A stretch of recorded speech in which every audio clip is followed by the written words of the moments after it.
good sleep and is ready for Dr. Winter's presentation. The way that we'll proceed today is Dr. Winter will, or the presenter, I suppose, will make the presentation, after which Jeffrey's going to respond, and then we have a reader to respond. And I believe that is Annette? No, Frank. So Frank will respond, and then it'll be open dialogue. So questions are very much welcome. We have a lot of time. We are going to have a late lunch today, so if you need to get up and get a snack, are there any snacks left? Betty? No? You just tell them, yeah, just because I think it's going to go on. And then I hope there will be some water. I hope if they hear me back there, not like last time where I sent you for water and there wasn't any water. Yeah, so without any further delay, I'll just pass it over to Jay to get started. Thank you very much, Karun, and again, thank you, Jeffrey, for inviting us into your tent. This is a wonderful instance of transformation of a biblical image. The way Abraham saw it was that angels are likely to come in. I'm not sure scholars are the equivalent, but nonetheless, we want to thank you for your hospitality. It's really very special indeed. And for all of the organization, Karun hasn't done it all by himself. He has a team working with him, but it is astonishing how efficient you are and everyone surrounding the work that has gone into this. It's not normal, I'll put it to you that way. Now let me start off by saying three things. The first is I have an allergy to reading papers, and I'm not going to do it. People can present in whatever way you want. If any of the other presenters want to read, they can read. If they don't, my personal feeling is that it would be better to leave the text for you to read. Should you have done so, or should you choose to do so, that will fill in the arguments that I'm going to try to present, and I'll take you through the paper and why I've done it the way that I have today. Now, I want to start off with one hypothesis that is going to, I think, be of some importance to consider over the next 2 days and maybe indeed in the future. And that is, I want to take Jeffrey's idea of the end of the age of agriculture and try to put a different spin on it, which is to say that the industrialization of violence from the 1880s on moved the center of gravity of violence from the country to the city, from horsepower to firepower, from fodder to metallurgy. And there's an extraordinary contrast between logistical implications of this matter, namely that in 1914, the balance of organic to inorganic requirements in the German army was 20-1. That is to say, fodder to metal. By 1918, it was 20-1 the other way. So 1914 still had horsepower, and the cavalry breakthrough is the significant driving force of the way the Schlieffen plant should have operated if it had succeeded. And within 4 years, the face of battle, the face of war, had been transformed into its industrialized character that we know today.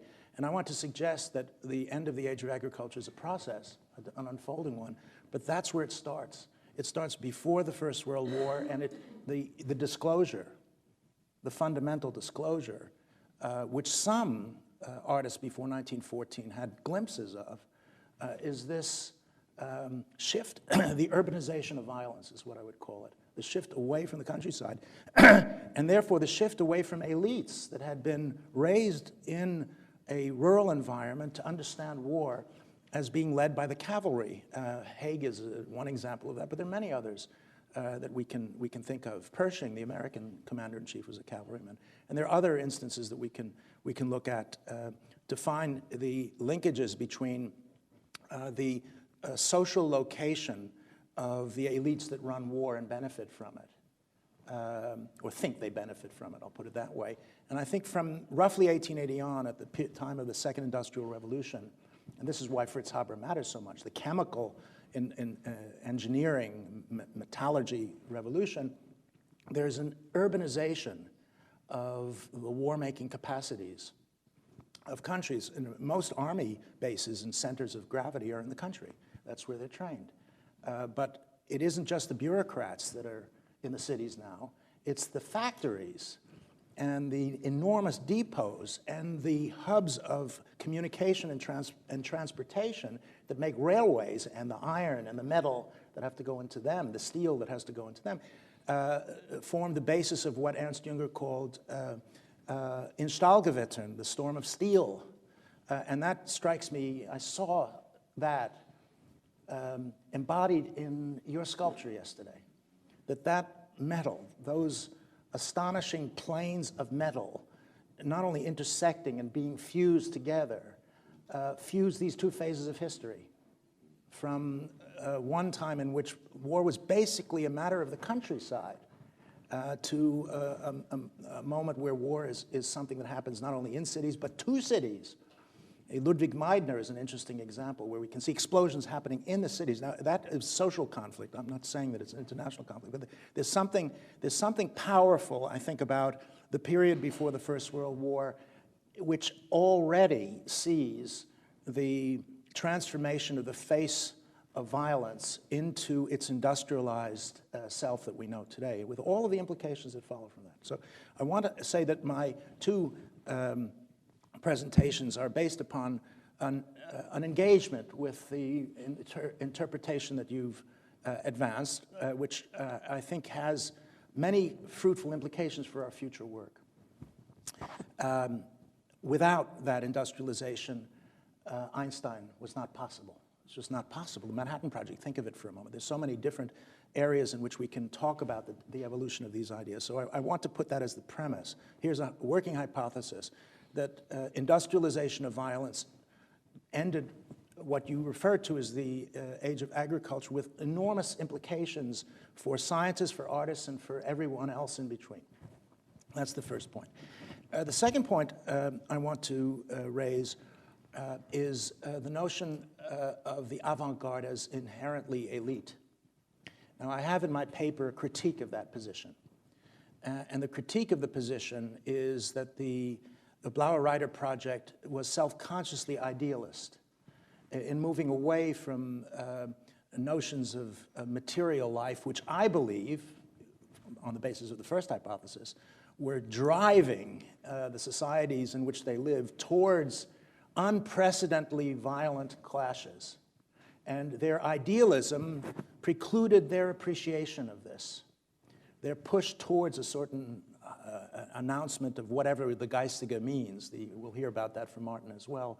The notion of the spirit, the notion of some kind of non-material being and experience that they want to engage with and draw upon, strikes me as being one of the reasons why their vision failed. And I go a little too far, polemically, deliberately, by saying that Kandinsky wasn't as far from Lenin as he thought he was. I do it deliberately to try to highlight the notion of the avant-garde as separate from mass action. I see the movement of the Blaue Reiter as therefore parallel to and separate from the international socialist movement that had enormous weight within Germany before 1914, as well as in other parts of the world. It's separate from it, and I would say self-consciously separated from it. That's something that I think we should consider. We should think about the notion of the avant-garde as not just leading, but out of touch with those they are perhaps representing, or perhaps inviting to join in an enterprise of a much more powerful kind.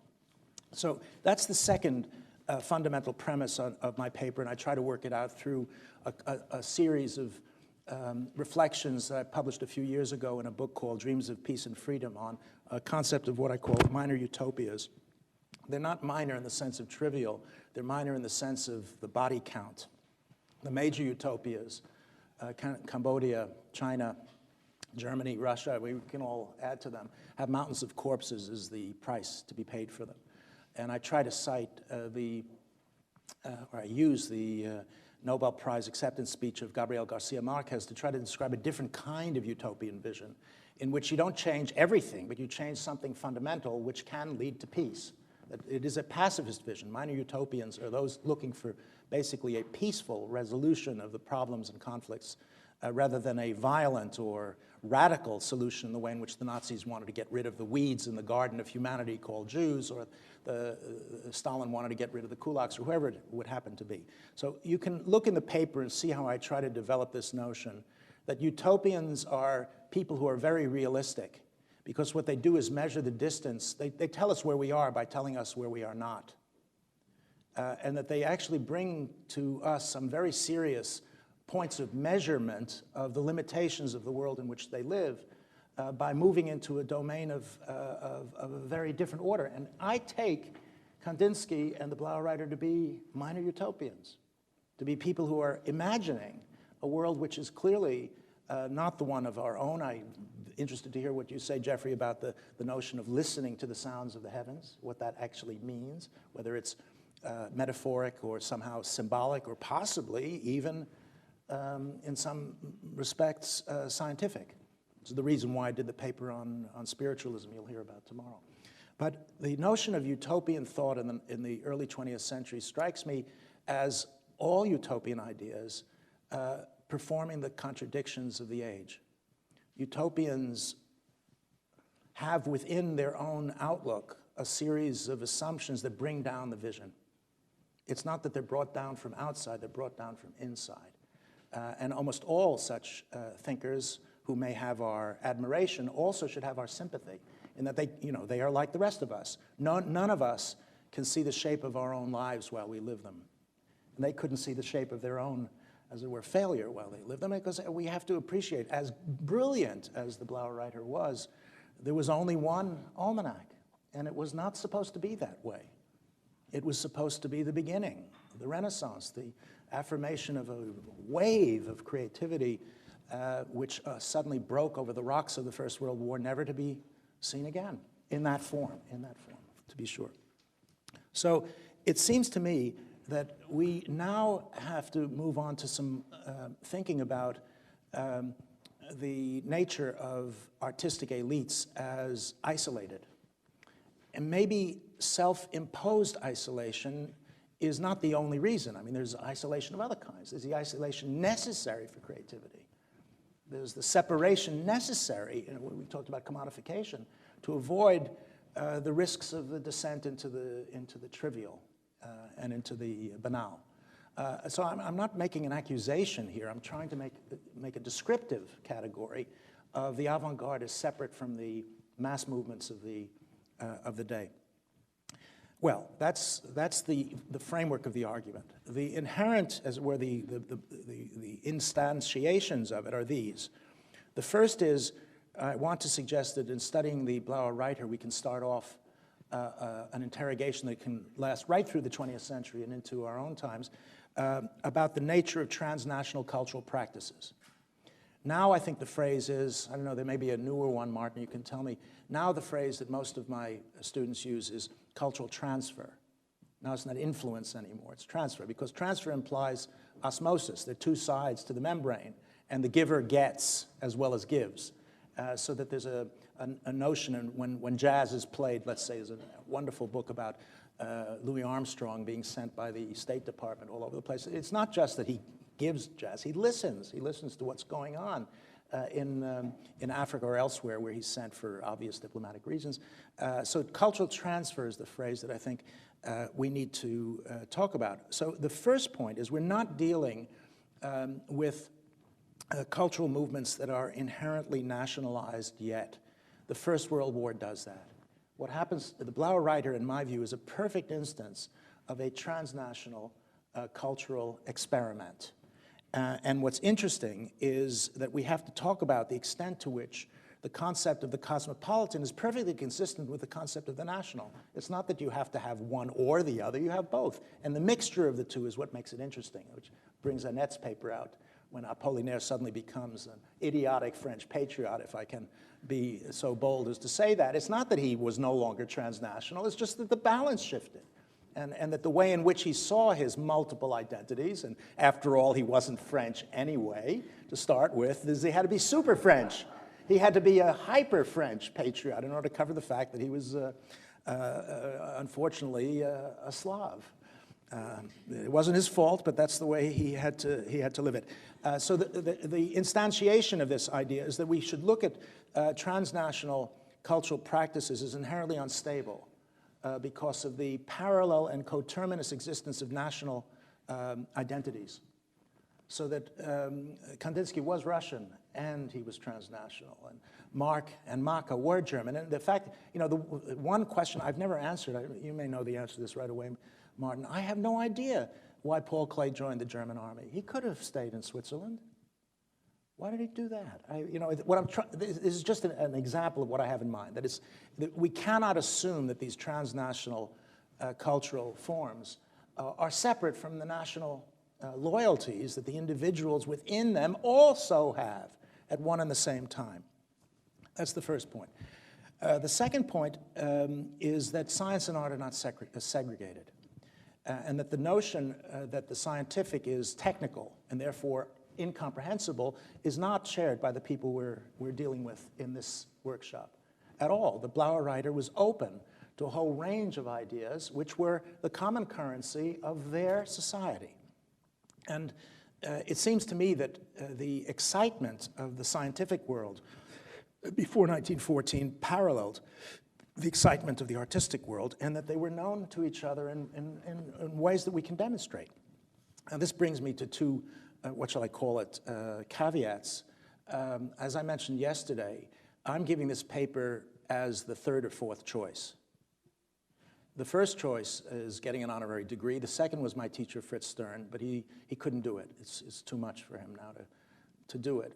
So I'm filling in the shoes of people who have bigger feet than I do. You know, this is not an easy job to maintain. But what Fritz Stern has written about Breslau was true in all other major German centers. Scientists and artists weren't separate from each other. They were working together. In some respects, they were sharing all kinds of issues. The father of Dietrich Bonhoeffer was a psychiatrist in Breslau and part of the same circle, cultural circle that Fritz Stern and Haber, his godfather, as I mentioned in the paper and so on, they lived together. Theology wasn't separate from science, organic chemistry. Music was a link that a lot of them shared. There's a whole range of crossings of artists and scientists that we have to assume informed a world which was richer than ours, because to a degree we have been treated to a separation of the scientific realm from the artistic realm, which is totally unnecessary and non-productive, completely unproductive. I'm not sure when we could say it happened, but I do believe that it has happened, and it's something that the study of the Blaue Reiter and other movements of this kind can indicate is not necessary. It's just not necessary, it's not productive at all. Now, I want to suggest that artists and scientists as well were engaged in the political problems of the day. They weren't separate from them. They were part and parcel of the same way of looking at the vexed questions of war and peace that Europeans were obsessed with between 1900 and 1914. It's not the First World War that made the issue of peace dramatic. It was there well before. And in some respects, it made for strange bedfellows. Could you imagine a less likely love affair than that between Andrew Carnegie and Nicholas II of Russia? I mean, just think of it for a moment. And yet the two of them came together to create the Hague Peace Palace and to set in motion not only the money, but the political influence on the political right from Nicholas II to establish the Hague Conventions of 1899 and 1907 that later moved into the Geneva Conventions, the parallel conventions of the treatment of non-competence in war. These are issues raised by people, Carnegie, the man of steel, and Nicholas, the man of feudal power, if you will, if you want to call it that exactly makes the point I wanted to make, Jeffrey. If you can think of Carnegie being Pittsburgh and Nicholas II being, I don't know what, one of the great palaces, you can see the move from the countryside into the city in the creation of the Hague Peace Palace itself. Now, The final point that I want to make in the initial stage of this investigation of my interpretation of the Blaue Reiter is that we have a chance here in this workshop to set up a series of questions that can be followed through the 20th century and beyond. Namely, we have lived and are the inheritors of 3 generations of the worst, probably the worst violence in the history that we know, simply because of its industrialization. More people killed, more firepower, and nobody's safe from it. And I think the idea of nuclear power as a culmination is better than the idea of the nuclear power as a revolution. I think it's the reductio ad nauseam, maybe ad absurdum, I'm not sure which, but certainly scary, of the initial notion that 20th century violence transformed the basis upon which both science and artistic creativity worked. That's the question that I wanted to suggest we can examine. Now, there may be perfectly good reasons to say no, that there are some occasions where you can't reduce creativity to one channel and funnel it all that way, and I'd not want to do that. In my 40 years of work as a historian, the hypothesis is there to throw out if it doesn't work, and to use to clarify issues of a kind that might not be clarified in any other way. But I want to suggest that as it were, that engine of violence is already in place when the Blaue Reiter is doing its work. It's there, as I try to point out, in the suppression of the Boxer Rebellion, perhaps 1 million killed. I'm not sure what it is. It's there in the development of the possibilities of total annihilation in Southwest Africa, the possibilities. It's there, again, did I get it wrong, Annette? Was it Cuba or the Philippines where the first? It's Cuba, right. I got it close. I'm doing better. I do listen to Annette's criticisms of me. I do. You've got it better, right? Good, thank you. You know, we've had a close friendship for many years, and I'm very happy to admit whenever there's a dispute between us, Annette is right. Whenever. Okay. Except for the very important. Well, we can debate about that. But the important point is we can see the elements of the nightmares of the 20th century already in existence, although not disseminated on the scale that we have come to, unfortunately, recognize later on.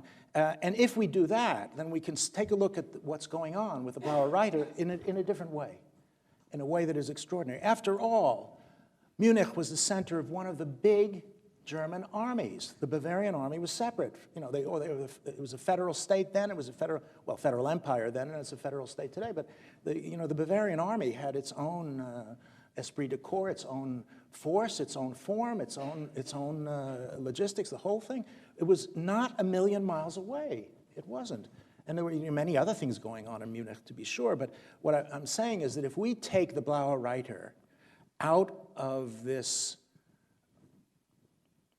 what I call volcanic environment, I know it's a cliche, but it's an environment where the means of violence are not fully under the control of those who are in power. They think they have control of it.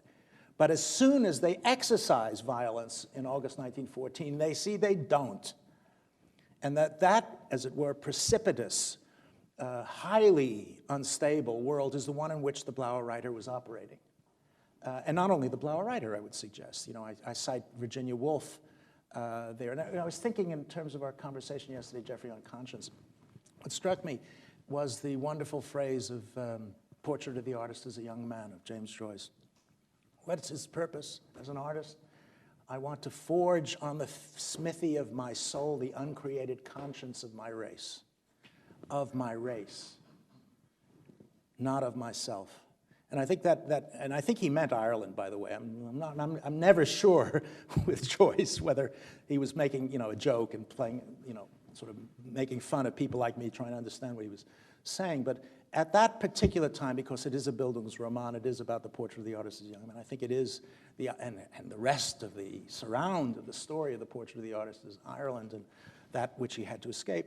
My guess is that what we can see is it isn't only in Germany that there were massively, extraordinary cultural forms, experimental forms, emerging at the same time in other countries and various places in the world. Maybe a net could be drawn about Apollinaire and the origins of his Calligram and so on, that could tell us about this simultaneity of violence about to explode. We now know, they didn't know, obviously, and the daring of artists and scientists to break the conventions of the day, because they were exploding conventions at the same time as the industrialization of violence exploded the limits on the killing power of armies to the point that, you know, we could never go back again to 19th century or earlier forms of warfare.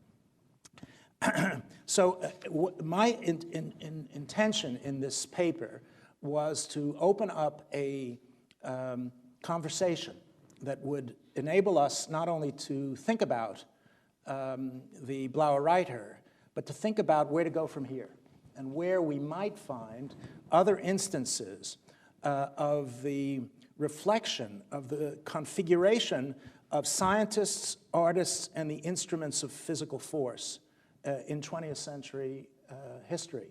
And that it's so evident. I was thinking of the Dada, what was the name of the exhibition they did with the general as a pig on the, you know, in 1920, was it? 1920. You know, we can all think of numerous, think for a moment about the degenerate art exhibition in 37, wasn't it? 37. I mean, we can, if you see what I mean, if we take this problématique that the instruments of violence reconfigure the relationship between artists, scientists, and their creative activity as a field of force that we wanted to map in the course of the 20th century, we'd have an awful lot to do over the next few years. And there'd be an awful lot of very interesting people whom I can think of who would be in a position to help us interrogate this on the basis of their specialist knowledge that I certainly don't have. I've been working on the First World War in its area. It's in sort of its penumbra for all of my working life. But if we move into the later 20th century, I could see the potential that might enable us to really talk about art, science, and violence in ways that aren't structured around a central problem. There is a huge literature surrounding these matters. But in my view, as you rightly point out, Jeffrey, it's scattered. And it's what we have a chance to do, and why I'm glad the students are here as well, is to integrate a range of very different specialist knowledge in a place where creative art is being done. And that's why I prefer to have the meetings here where the mountain comes to Mohammed rather than at Yale. And I think I'll stop there. Thank you.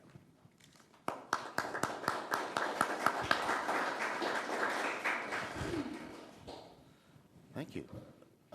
Very interesting. I'm sure the readers and Jeffrey have a lot to say. We're going to start with Jeffrey's response and then move on to Frank. So I'll let you take it away, Jeff. Okay. I'll start a little more formally, and then we'll move on. So, from the outset of planning of the forum with Jay, it was expected that the conversation resulting from the presentations would turn to the context of the larger narrative as I perceive it. So we've begun that. The end of the age, where I perceive it beginning. I perceive it beginning, well, I started it last year with Donatello, but I really perceive it with the growth of the middle class. That comes out of the Enlightenment, and it really begins with the Medici, in my opinion. Now, you know, we use the Medici as an example, but that's the first growth of it. So I see the growth of the middle class being the displacement of the warrior class. So that's, I think, a very important aspect of it. I'd like to deal with different parts of this. I thought what I would do was I would begin my part of the discussion of the influence of the University of Berlin. So this fits very, very, very much with what we're talking about. Now, I don't know if we're aware, if people are aware of the Humboldt University of Berlin. The list of notables who are associated with it. I have a list here. I'm going to shorten it. We've got von Bismarck, Bonhoeffer, who you mentioned, Max Born, the physicist, W.E. Du Bois, African-American activist and scholar. I mean, this is, who would ever have thought that, really? Paul Ehrlich, physician, Nobel Prize, medicine, 1908. His work was done on syphilis, and really did come up with some treatments that were displaced by penicillin. Albert Einstein, Engels, Marx and Engels. Johann Gottlieb Fichte, very important philosopher. He was the first philosopher at the university when it was founded. Hermann Emil Fischer, founder of modern biochemistry, Nobel Prize in 1902. Fritz Haber, who I'll address in a minute. Otto Hahn. Otto Hahn is very important. He was a student of Fritz Haber's. He won the Nobel Prize for Chemistry in 1944, but he is the person most responsible for finding fission. And that was done in, I think, 1938. And so that's where he fits in. Hegel, that's Hegel the philosopher. Heinrich Heine the poet, who also was, who wrote, he was a secretary actually to Rodin, interestingly enough. Werner Heisenberg, physicist, Nobel Prize for Physics in 1932. Wilhelm von Humboldt, politician and linguist, and he was the founder of the university. Karl Liebknecht, social politician and revolutionary. Herbert Marcuse. Karl Marx. Lisa Meitner. Lisa Meitner was a physicist who actually confirmed the fission experiment by Otto Hahn.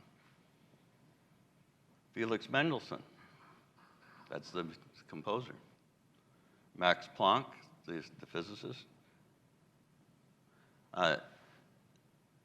Von Schelling, he was a philosopher who will come into play later because he was one of the late philosophers in about 1850 who headed that department at the University of Berlin. He'll come in later. Schopenhauer, the philosopher. That's just a few. This is a very, very long list. These are the people who might otherwise be familiar to most of us. And then there are 33 Nobel Prize winners. Among them, Max Planck, Heisenberg, Otto Hahn,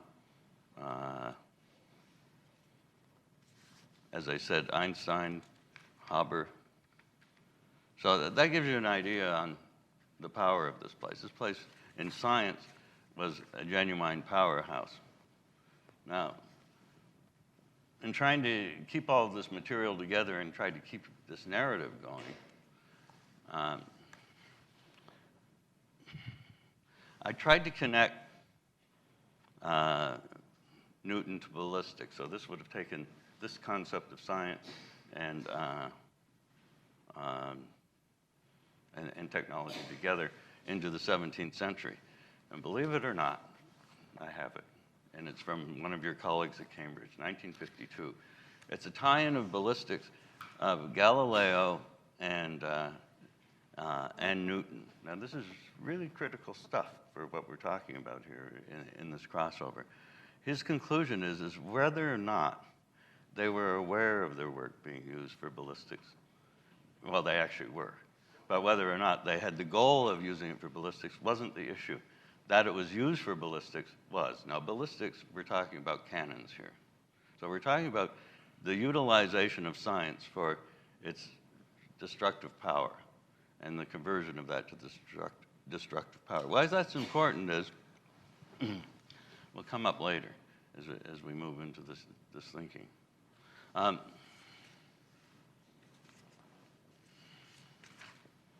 So we've got the University of Berlin. Now,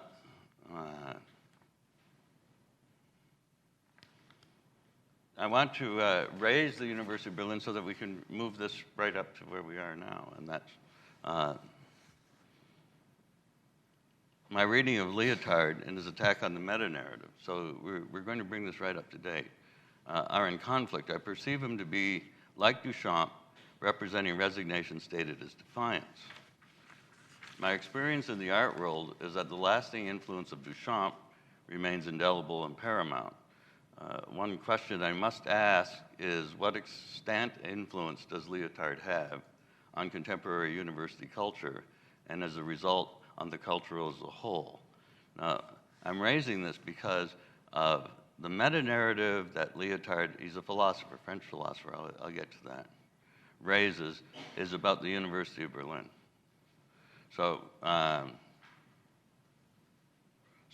the one question that I must ask is, what extant influence does Leotard have on contemporary university culture, and as a result, on the culture as a whole? So this is part of our overview to this. In the 2010 forum, Karun raised the issue of his perception of the failure of postmodernism in education to come to grips with necessary knowledge for future survival. So we'll run this thing right back and forth. As late as 2005, in his book, Songs of Experience, Martin J. gives Leotard recognized credibility. So I assume, I know that you gave him a lot of credibility in 1995, but in 2005 is not too long ago. So, as I indicated in my presentation, postmodernism entered the university as an intellectual position long after I had left graduate school. Karun was educated in the 1990s. I believe it is valid to inquire as to postmodernism's present influence. So that's a question that's out there. Certainly it's had little effect on the empirical sciences and mathematics in my perception. What concerns me is the default position of resignation regarding the determination of the direction of the resultant technology. This appears to be the self-fulfilling result of the dismissal of meta-narrative. It is not clear whether this dismissal of meta-narrative follows Leotard's dismissal of what he calls the meta-narrative resulting from Humboldt's vision. It appears to me that the founding of the Kaiser Wilhelm II Society and the resulting Kaiser Wilhelm II Institutes may have served the purposes to remove science from the aegis of the university. And that may be one of the critical areas that we're talking about. I don't know. I witnessed these changes in North American universities as late as the 1970s, when what was called pure research was downgraded to curiosity research in order to free the evolution of technology from the university. So I've witnessed this in my time in North America. Now, whether or not that was the purpose of the Kaiser Wilhelm Institutes, I don't know. As to Leotard, he was a French philosopher. He lived from 1924 to 1998. In 1979, he published this book, On the Postmodern Condition, a Report on Knowledge. And it was translated in English in 1984. So those two dates are very important to me. I mentioned 1979 yesterday. 1984 is around the time that I came up with the concept of the end of the age of agriculture. So reading Leotard reminded me of the luck that I had in my own education. So in talking about the founding of the University of Berlin, it has been necessary to elucidate the philosophy that legitimated the foundation of the University of Berlin. This is Leotard talking, and was meant to be the development of contemporary knowledge. As I have said, many countries in the 19th and 20th century adopted this university organization. This is the critical part. As a model for foundation or reform of their own system of higher education, beginning with the United States.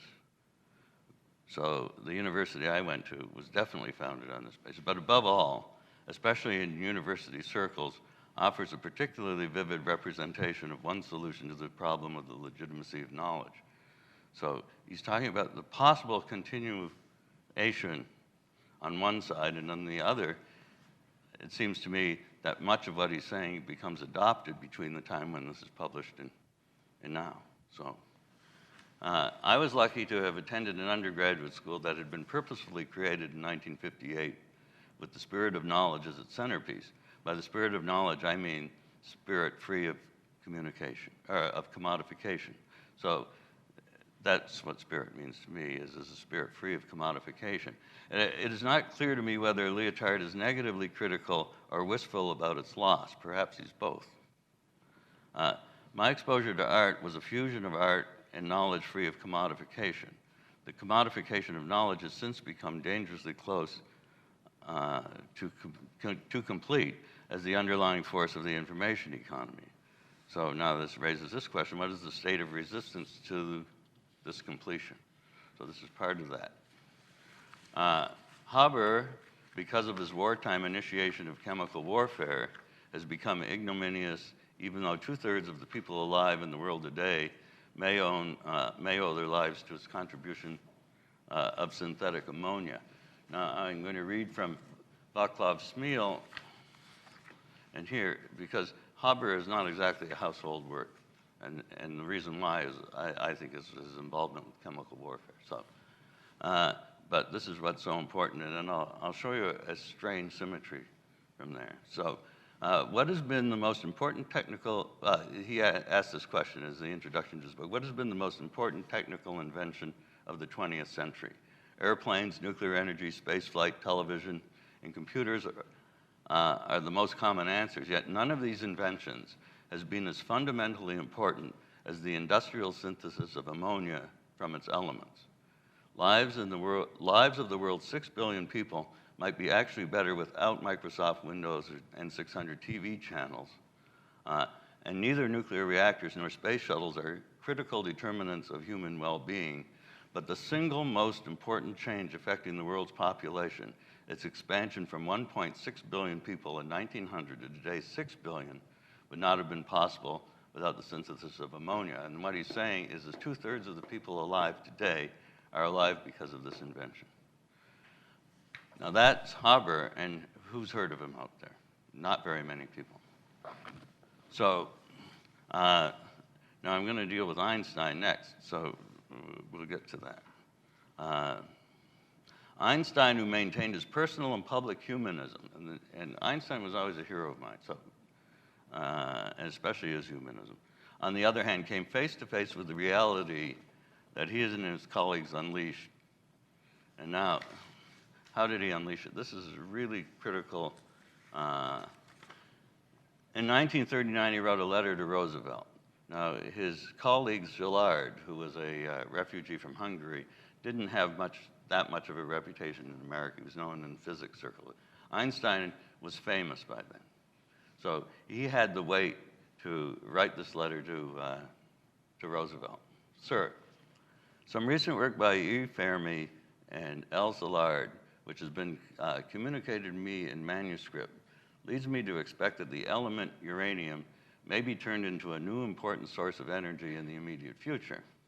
Certain aspects of the situation which has arisen seem to call for watchfulness and, if necessary, quick action on the part of the administration. I believe, therefore, that it is my duty to bring to your attention the following facts and recommendations.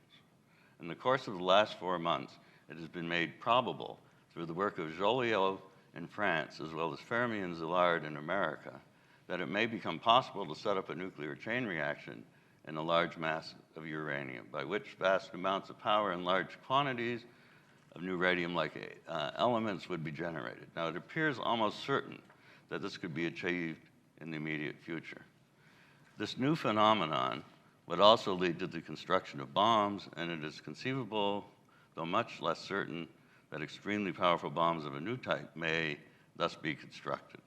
A single bomb of this type carried by boat and exploded in a port might very well destroy the whole port together with some of the surrounding territory. However, such bombs might very well prove to be too heavy for transportation by air. The United States has only very poor ores of uranium in moderate quantities. There is some good ore in Canada and the former Czechoslovakia, while the most important source of uranium is the Belgian Congo. In view of the situation, you may think it desirable to have more permanent contact maintained between the administration and the group of physicists working on chain reactions in America. One possible way of achieving this might be for you to entrust with this task a person who your confidence who has your confidence and who perhaps serve in an unofficial capacity. His task might comprise the following: to approach government departments, keep them informed of the further development, and put forward recommendations for government action, giving particular attention to the problems of securing a supply of uranium ore for the United States, to speed up the experimental work which is at present being carried on within the limits of the budgets of university laboratories by providing funds if such funds be required. Those contacts with private persons who are willing to make contributions for this cause, and perhaps also by obtaining the cooperation of industrial laboratories which have the necessary equipment. I understand that Germany has actually stopped the sale of uranium from Czechoslovakian mines, which she has taken over. That she should have taken such early action might perhaps be understood on the ground that the son of the German Undersecretary of State, von Weizsäcker, is attached to the Kaiser Wilhelm Institute, here we go, in Berlin, where some of the American work on uranium is now being repeated. Now that seems long-winded. This particular letter begins the action that gets, it takes 2 years. America has to enter the war, and they begin the Manhattan Project from this particular letter. So this is Einstein's responsibility. Now, all the humanism in the world is now up for grabs. He's just sold himself. Now, I want to read something from him in 1945.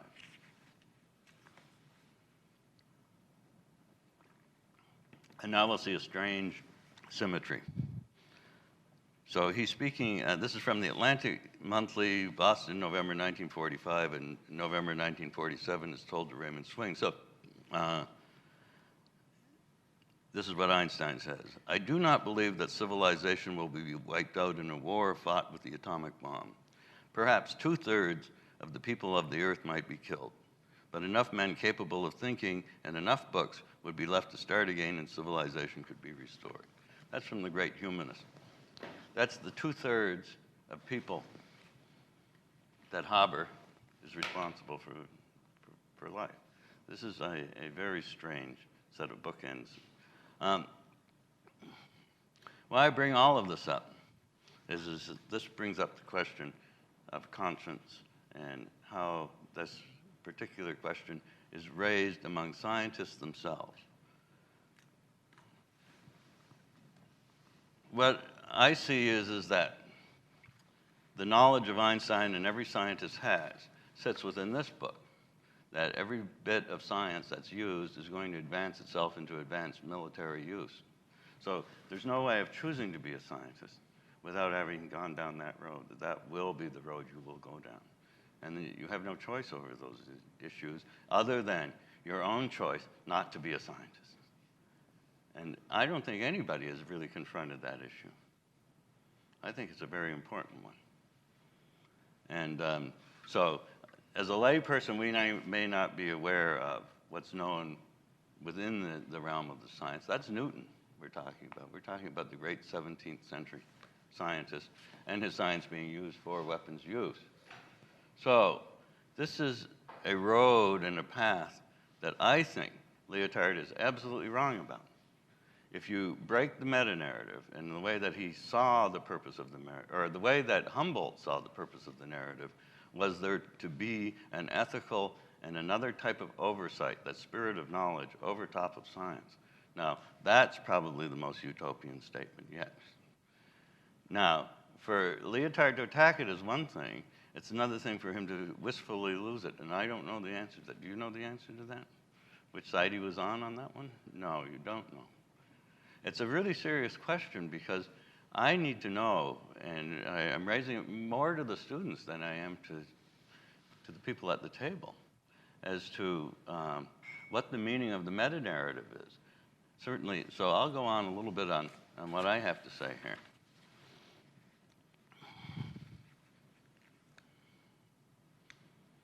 Okay, so that's Einstein. Now this is the next step here. I also think that it is important to discuss the serious disengagement from Darwin that I've perceived by the humanities. In 1953, Darwinian thinking went from theory to a full-fledged science from the proposal of DNA by Crick and Watson.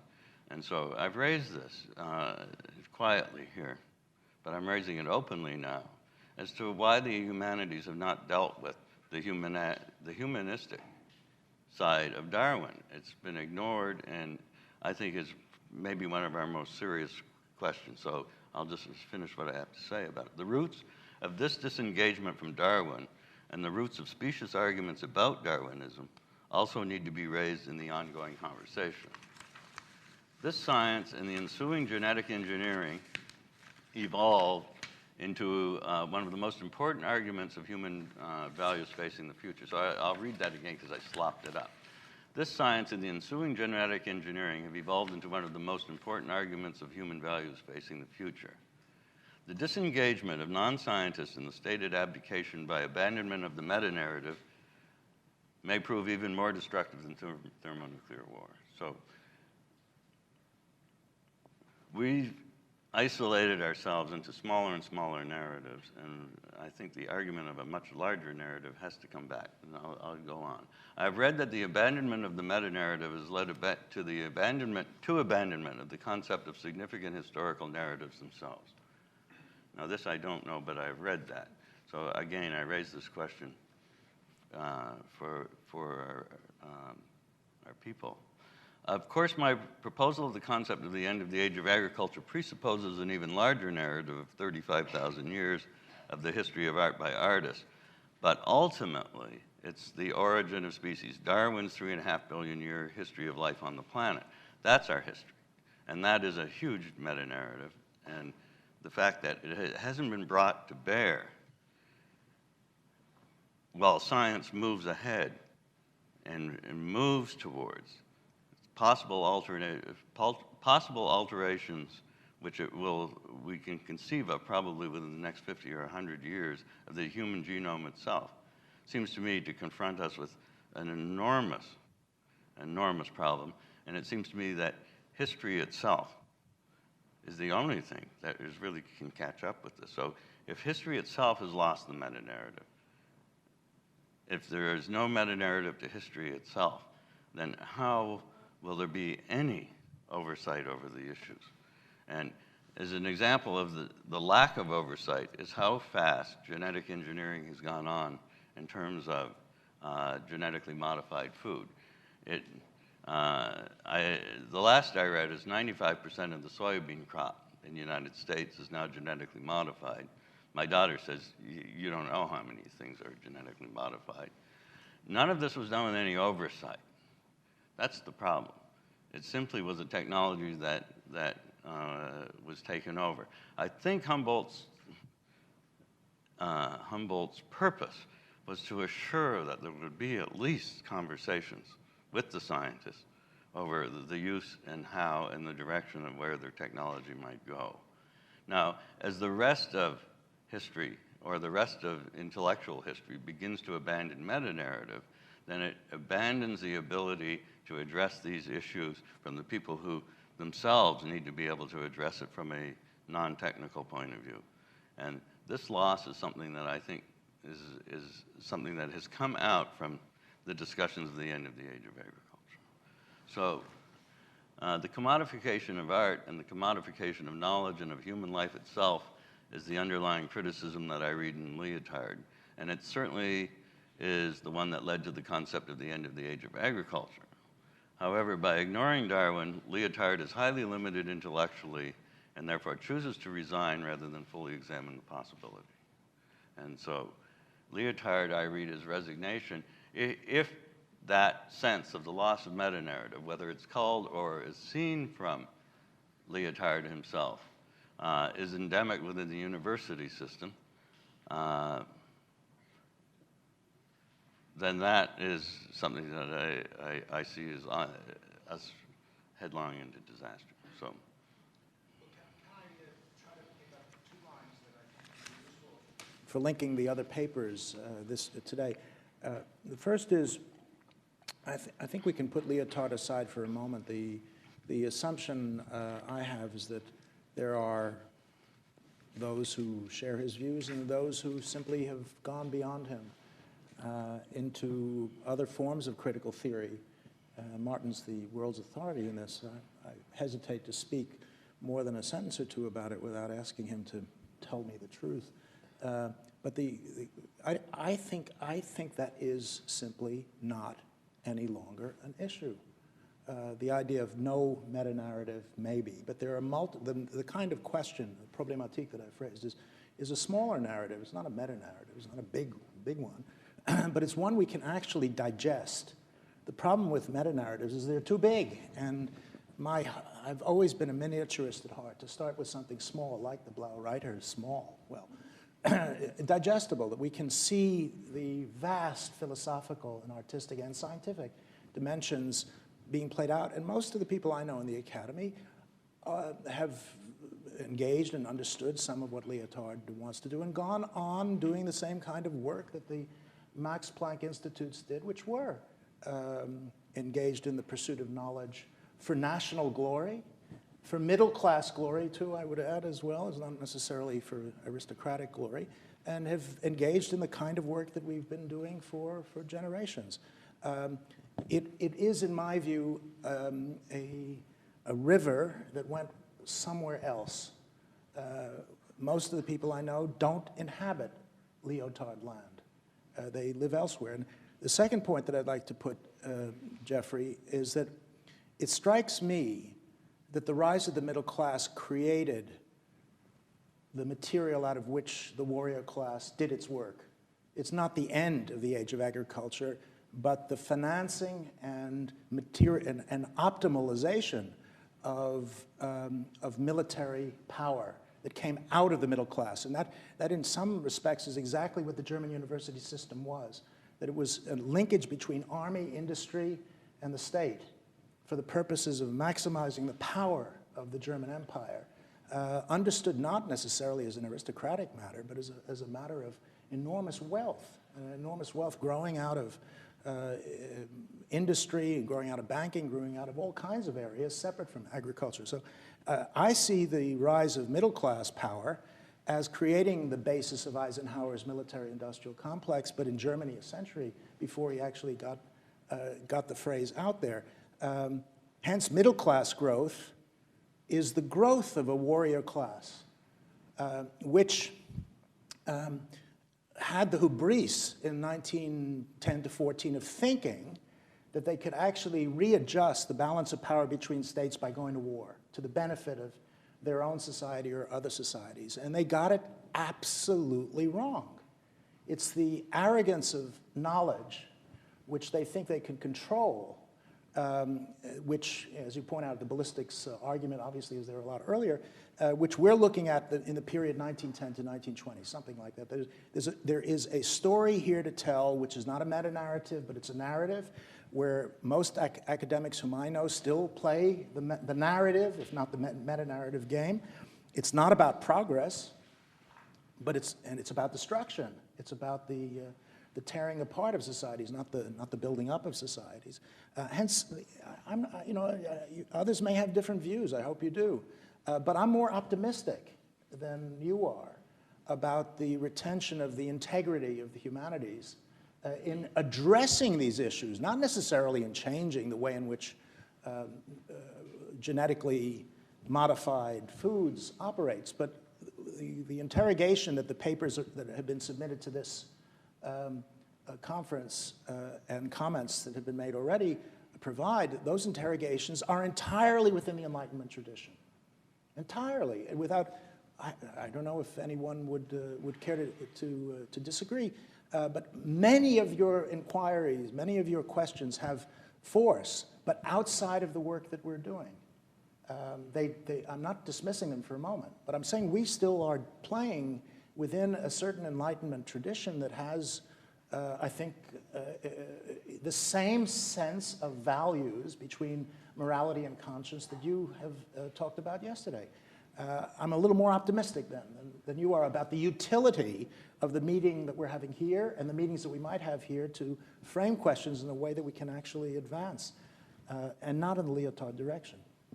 Okay, just before we get into we haven't done one thing that I asked for, which I would like to have happen perhaps before the end of the conversation, and that's ask the student. Oh, of course. Yes.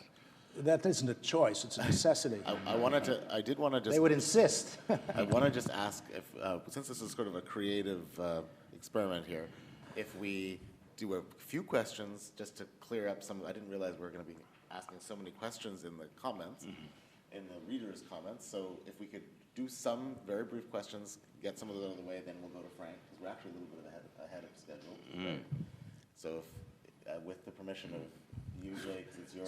No, that's one reason why I didn't read the papers, so we could have this conversation. So there was a question directed at Martin J. I don't know if you haven't, do you have some thoughts? Well, these are such cosmic issues that I could, pontificate for the remainder of our 3 days here, and I don't want to do that. But on the issue of meta-narrative, since this now seems to be central, we have to make clear why Lyotard was so hostile. He came out of a socialist tradition. He was a stalwart of Socialisme ou Barbarie with Castoriadis in the fore. And his hostility meta-narrative was hostility to the socialist notion that somehow there was a narrative from, feudal to bourgeois to socialist and communist society. This crashed. He felt abandoned by that, moved beyond it. So that was the meta-narrative that he particularly had abandoned, which then led to a general critique of notions of meta-narrative, whatever they might have substantively.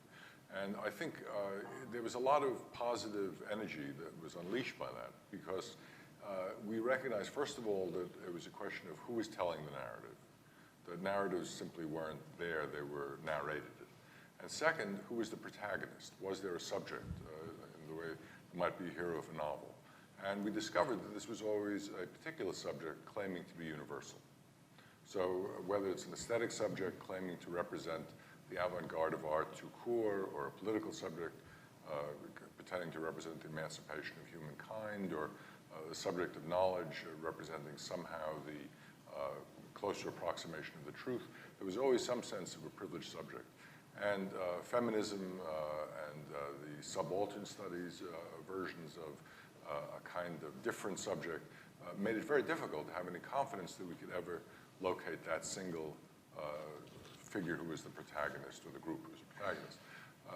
And we then recognized that the idea of a unified history, and Reinhard Koselleck made this very clear, was itself a fairly recent invention, something that came basically into European consciousness, and only European, in the 18th century, and was itself historically created, and was dependent on a certain privileged version, basically of white male notions of being ahead of everybody else. And the German university represented that to a certain extent.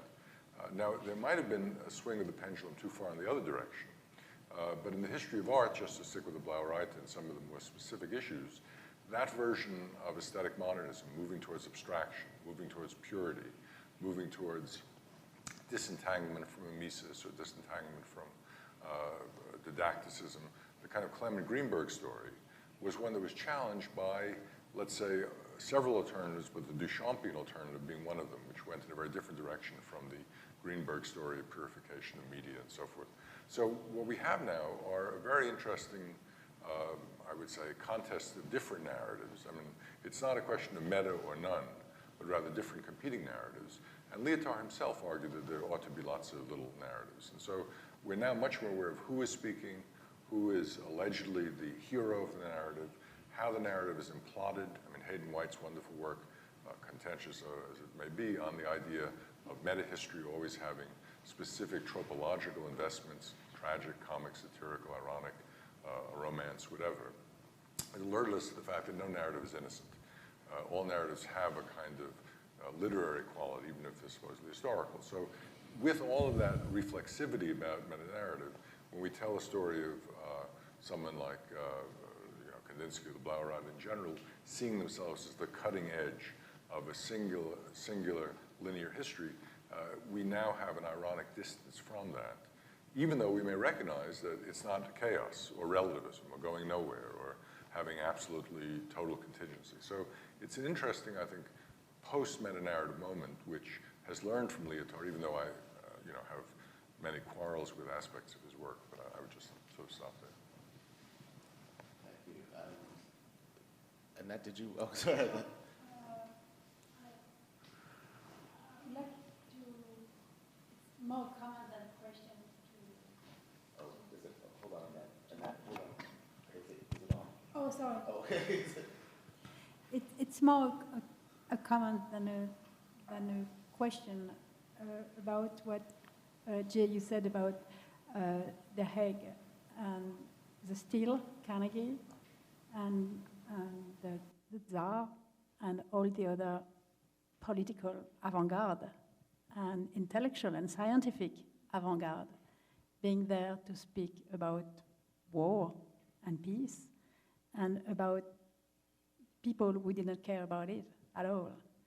And I would say that The Hague could be seen as the most international avant-garde way of thinking about war and peace, violence, with no way to understand where was the real violence.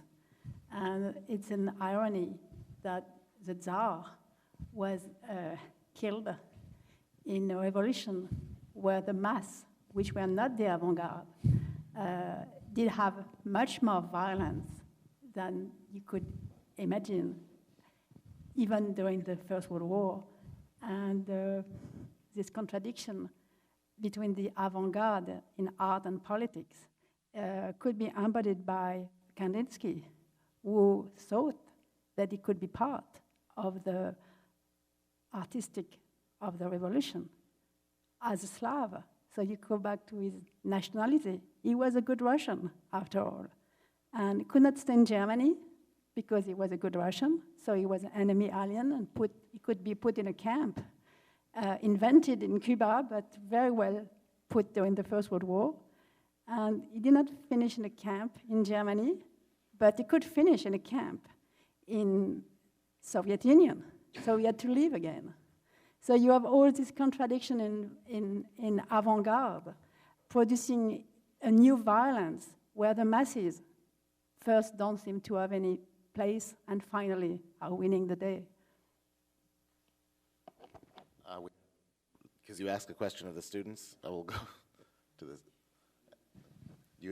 Sorry, Maria, did you have something as well? I have comments. We'll go to the students first, and then we'll come to you. No, but I have comments on Jay's paper, and I'd rather hear from Frank. Okay, great. We'll just finish off this round of comments, and we'll go to Frank, and then we'll do comments afterward. And then so let's just finish with Thanks.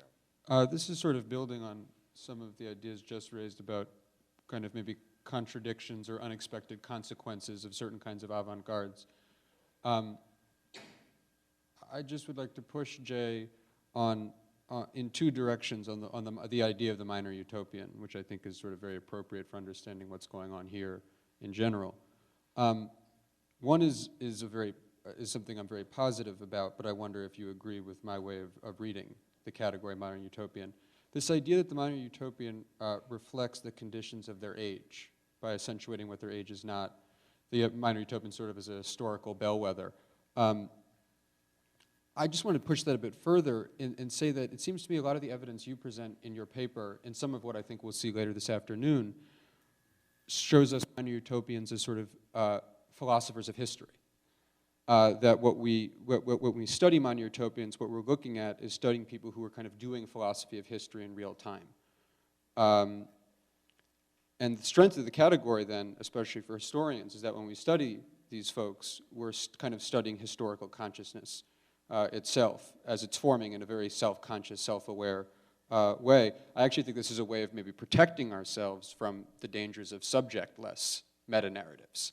With minor utopians, we get a cast of really interesting narrators of meta-narratives.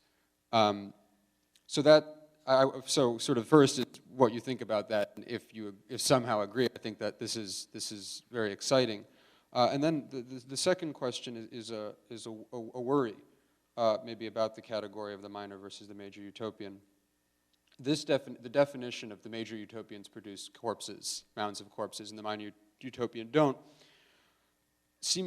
risks, I think, dangers about both teleology in terms of doing history and then a worry about responsibility.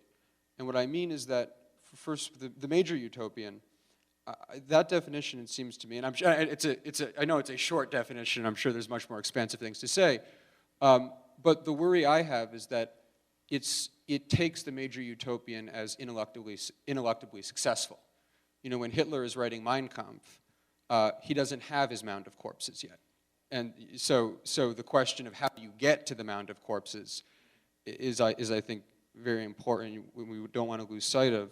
And then for the minor utopian, kind of conversely, I worry that by granting the minor utopian no mound of corpses, we can relieve their responsibility for the mound of corpses. And we already had a great example of the way minor utopians can maybe produce, right, and that produce kind of mass violence. So that's the worry I have. May I respond briefly? Of course, yeah. As always, very insightful, Jeremy. Two simple points. The first is to denaturalize necessity. That's the first answer. What utopians do is imagine something that can't be, that can't possibly be, and by imagining it, getting rid of the iron law of necessity, that what is must be. And the notion that, in some respects, that the world is bound to have a feudal order in it is only possible to break if we imagine what it might be to not have one, even when it is impossible to get there. I mean, this is, I think, where More's utopia is useful in both notions. It's no place, and yet it makes where we are look contingent. And the second part of the answer to the second answer to your second interrogation is this: I take minor utopias to believe that it is impossible to resolve social conflict by doing X. You know, there was, if I'm right, Charles Friedlander's later work shows this extraordinary puzzle on the part of the Nazis about why they're not winning the war when the Jews are dead. They did it. They did the thing that should make utopia possible. They got rid of the cancer. They cut it out, and they were losing. And that led to all kinds of, self-destructive imaginings on the part of Hitler and some of his circle as well. So the difference is social conflict resolvable or not? And we can see that the major utopias believe, yes, that there is a way to get rid of that thing which is stopping us from realizing the dream. Whereas minor utopias don't believe that. What they believe is that there is an element of the story. That's why I used Gabriel Garcia Marquez, which will not resolve social conflict, but will remove some element of it to a point where there's less likelihood that there will be a mountain of corpses. And in the Latin American case, that's what 100 Years of Solitude actually means. It means the second chance not to do it with all that bloodshed that the novel 100 Years of Solitude showed is built into the course of history. So the second part is to say no resolution of social conflict, but a diminution of bloodshed. The first part of it is about denaturalizing necessity and making the iron law not so iron. And Jeffrey, I take some of your sculpture to say that. There's all that steel out there, but it's the negative space that you pointed to us yesterday that seemed to me to be where utopians are. It's in the space that isn't, and that might be, or that could be configured in other ways that we're talking about imaginings. And I read the Blaue Reiter that way. I read the Blaue Reiter as imagining a set of interrogations that are metaphysical and in the best sense of that term, that are about what we can't see or what we can't hear or what many people can't hear, in the same sense as the minor utopians who say, well, of course there's an iron law of physics, there's a law of thermodynamics, ballistics, all of that, but there's something else out there. And if we allow that to happen, if we allow horses not to be cavalry chargers, this is the great irony of Franz Marc, if we see them as the embodiment of life rather than the embodiment of death, then we might imagine other social relations in other ways. So the two parts of your question are perfectly well framed, but I believe the solution, as it were, to the issues can never be found, because what utopians do is present the contradictions themselves rather than present any idea that we can get out of them. Okay. Thank you, Jay, and thank you, Jeffrey, for your presentation and for your first response. And now we're going to go to the second response by reader Frank. Thank you. I'll try to focus my remarks on the time period, 1900, 1914. I see that period of time as a very complex period of history, and I think you covered it very well in your paper. And I kind of think it's, in many respects, it's the best of times, and in many respects, it's the worst of times. If you think about Charles Dickens's expression in his book, or his opening in his book. I think the best of times because of the many advances in science and the arts, and I think the worst of times because of the growing international conflicts and tensions that will eventually lead to all-out war. With regard to the best of times, I'd like to focus on the high degree of internationalism that existed at that time. And from artists to scientists to other groups in society, internationalism was a very important aspect. And Jay has mentioned this and covered it in his paper. He mentioned the Blue Reiter movement. We've talked about it already to some degree. And it's interesting to note that it was largely based on a friendship between two artists, a Russian, Kandinsky, a German, Franz Marc. And as we all know, together they produced the first and the only almanac for the group. The interesting thing about the almanac was a variety of articles that it contained. And there's a copy over here on the table if you want to have a quick look at it.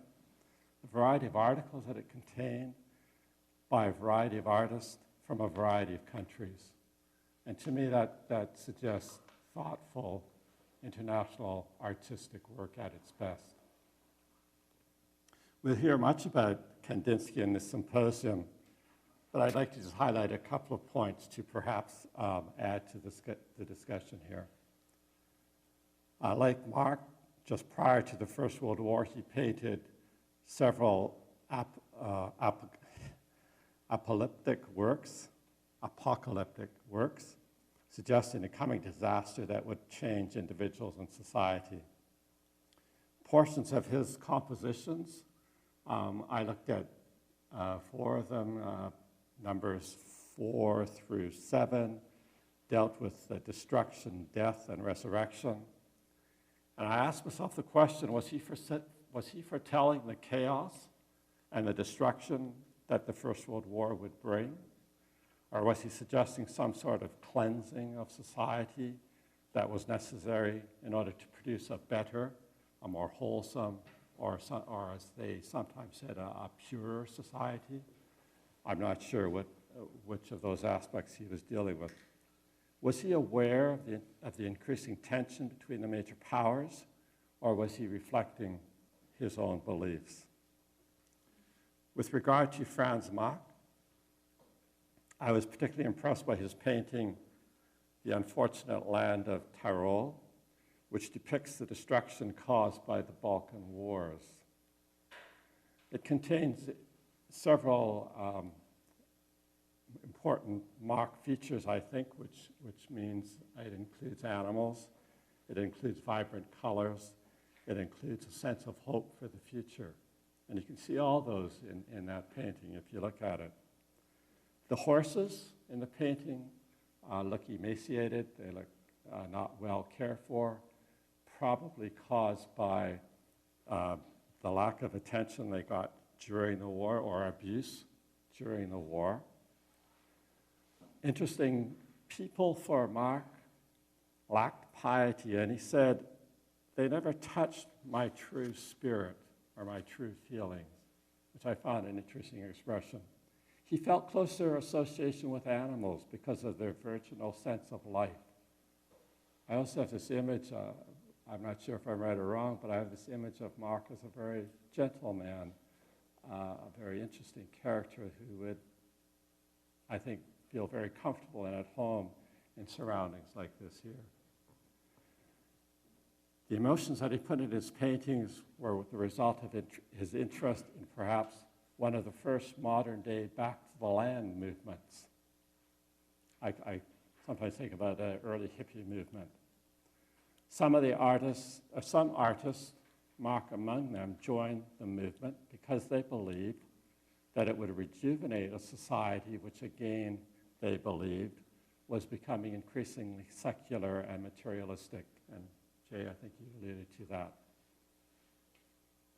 I believe we can find other examples of artists and writers who foretell a future that we may find repugnant, but yet do it with remarkable accuracy. And I find that interesting how they're able to do that. The unfortunate land of Tyrol does that by showing destruction that would become much worse during the First World War. Yet there's a sense of hope in the picture, which I also find interesting. There's a bird, if you look at it again, there's a bird up in the corners, wings outstretched in flight, and behind it a rainbow, which suggests hope for the future. Another aspect of internationalism that I'd like to touch on is the Second Socialist International, which again you alluded to in your paper. This was a rather loose organization established at the Paris Conference of 1889, made up of various socialist and labor parties from about 20 different countries. This was by no means the first meeting of this kind of group, a socialist workers group, but it was first to formalize an organization. And in 1900, they set up the International Socialist Bureau in Brussels. This gave the movement a more permanent structure with regular yearly meetings. However, interestingly, attendance at those meetings was rather fluid. Not always the same countries were there, not always the same people were there, and not always the same groups within those countries were there. So fluid, changing constantly during that time period. I think for our purposes here, I believe the most significant feature of the Socialist International was the variety and the number of national groups that claimed membership in it. So extensive was the movement that national leaders, and you mentioned the strength of this movement in Germany particularly, and I know it was strong in other countries as well, but the strength of the movement, it was a worry for national leaders because they wondered, well, golly whiz, if we have a war, will the people actually join the army and fight? Will they actually fight? Will that class loyalty overtake that loyalty to country, nationalism? Would internationalism defeat nationalism? Interesting. As we all know, nationalism won out, hands down.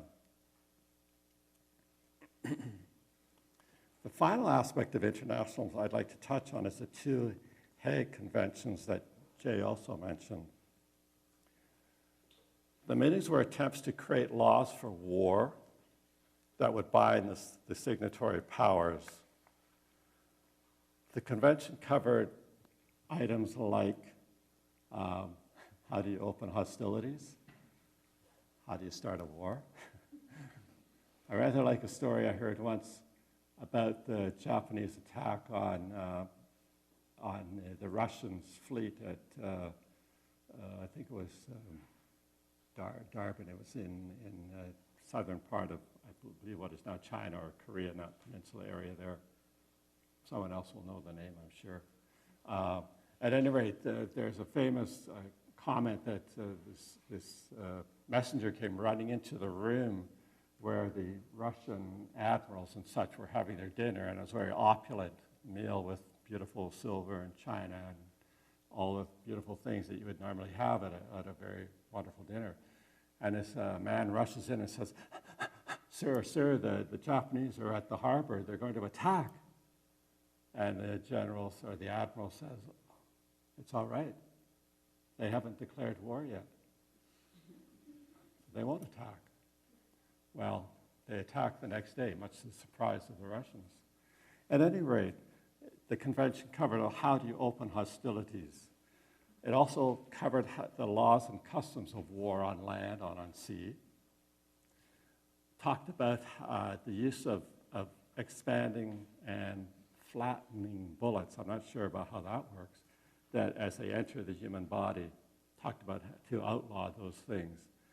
Talked about how prisoners should be treated, prisoners of war, to mention a few things.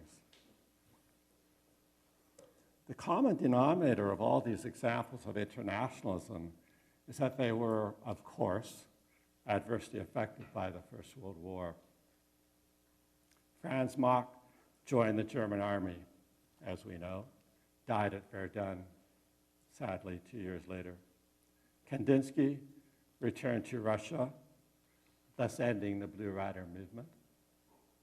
The Second Socialist International was not strong enough to stop the war. Nationalism trumped international class loyalty, hands down. Finally, the laws of war created at the Hague Convention were not adhered to during the war. Poison gas was used. Prisoners were mistreated. Civilians were not protected from unnecessary destruction and hardship. With regard to science during this magical time of 1900, 1914, there are numerous examples of internationalism. Again, Jay has covered this well in his paper. I was very impressed with Charles Richet, I think it is.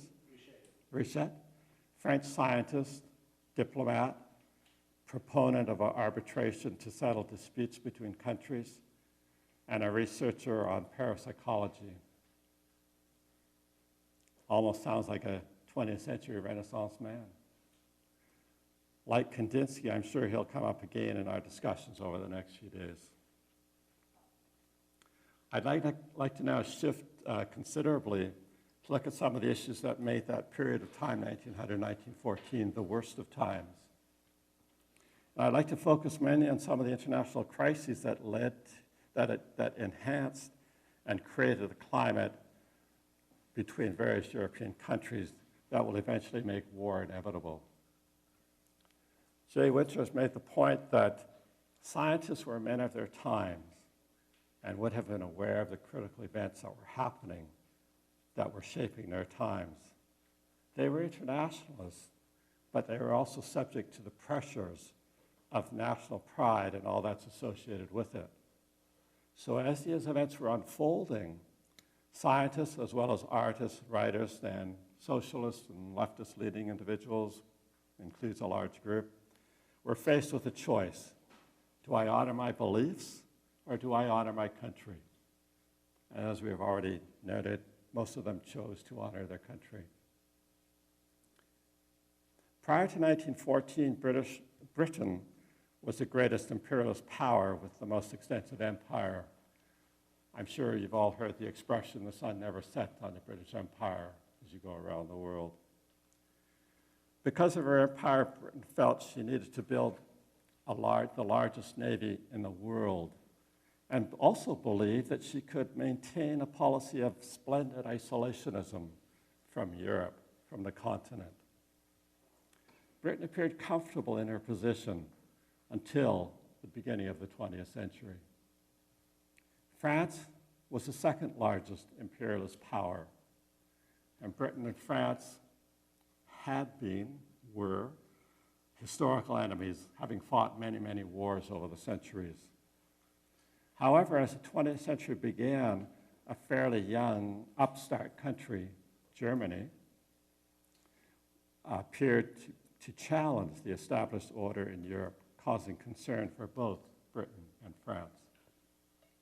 Germany seemed to be the main player in several crises that would eventually lead to full European war. And I'd just like to briefly mention several. First of all, in the 1990s, beginning in the 1990s, Germany passed a series of naval bills through the Reichstag, the German parliament. And the purpose of those naval bills was to build up the German Navy, make it powerful and strong, challenge Great Britain on the seas. That, of course, worried the British greatly because they had a policy that their navy should be at least twice as large as any other navy. Second, during the Boer War in South Africa at the turn of the century, Germany supported the Boers against the British. Third, in 1905, Tangier crisis occurred in what we now know as Morocco. Germany supported Moroccan independence against growing French influence. Britain, now tied to France under the Entente Cordiale, supported her alliance partner, causing Germany to back down. Fourth, in 1906, Britain launched a revolutionary new battleship, Dreadnought. This battleship made all other battleships obsolete. It was so far advanced, everything else was passé. Within 2 years, surprise, surprise, Germany had a battleship that looked very much like the Dreadnought. And that caused a naval arms race between those two countries that lasted up and into the First World War. Fifth, in 1908, the annexation of Bosnia by Austria-Hungary resulted in strained relations between Russia and Serbia on one hand, Austria-Hungary on the other. Russia was now allied with France and Britain. Austria-Hungary had an alliance with Germany. Sixth, in 1911, the Agadir crisis again involved Germany trying to make gains in Morocco at the expense of France. And again, as with the Tangier crisis, Britain lined up behind her alliance partner, France, supported France. Much to Germany's shock, by the way. Finally, during the years 1912, 1913, there were 2 wars were fought in the Balkan region. The Balkans had been known for some time as the powder keg of Europe. An explosion here, many felt, could have severe consequences for the rest of the continent. That prediction proved to be true with the assassination in 1914 of Archduke Franz Ferdinand, the heir to the Austro-Hungarian throne, while he was on a state visit to Sarajevo. His wife, Sophia, was also killed at the same time, and that became the crisis that made war possible. Finally, it's interesting to note that several European countries at that time had royal families. Some might argue that royal families, or the elites, I guess, were or should have been in a position to be the guardians of culture, the guardians, the patrons of arts. It's also interesting to note that these royal families were related through a series of intermarriages. Many could trace their relationship to Queen Victoria, the grandmother of Europe, the grand old lady. King George V of Britain, Tsar Nicholas II of Russia, Kaiser Wilhelm II of Germany were all cousins by their relationship with, or through their relationship and connections with Queen Victoria. All those 3 held their positions at the start of the First World War. So would it be reasonable to argue that the First World War was a royal family feud that involved and cost the lives of millions? That's a very debatable point, of course, but one thing is certain, that the world will never be the same for artists, for writers, for scientists, and for ordinary people. Life will change. Thank you.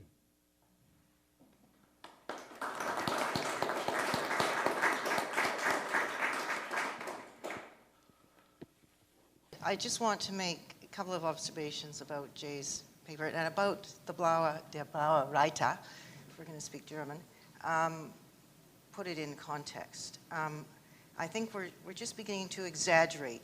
We're beginning to make too many claims for the Blaue Reiter. You know, the last mass action, the last mass movements. And also, we're forgetting that Jawlensky, the Berlik brothers, were involved in the Blaue Reiter, 3 other Russians. We're forgetting that the first Blaue Reiter exhibition in Berlin at Der Sturm Gallery in 1911 had people like Larionov, Goncharova. So what happens in 1914? All of these Russians go back to Russia. And what happens between 1914 and 1921 with that first Russian exhibition in Berlin, when all the Russians come back and exhibit? What happens in Russia? Kandinsky, for example, begins working at the free art schools, and then when the academies are shut down after the revolution, begins using some of his ideas from the Blaue Reiter, implementing his ideas of color. Other Russian artists become involved in art and society, agitprop trains, fabric designs, art schools that are open up, and really try this sort of utopian effort to bring art to society, and did until it was shut down in '33 by Stalin. So let's not claim too much for the Blaue Reiter, and let's think about what happened to Kandinsky. We can talk about before, too, which I like to address later.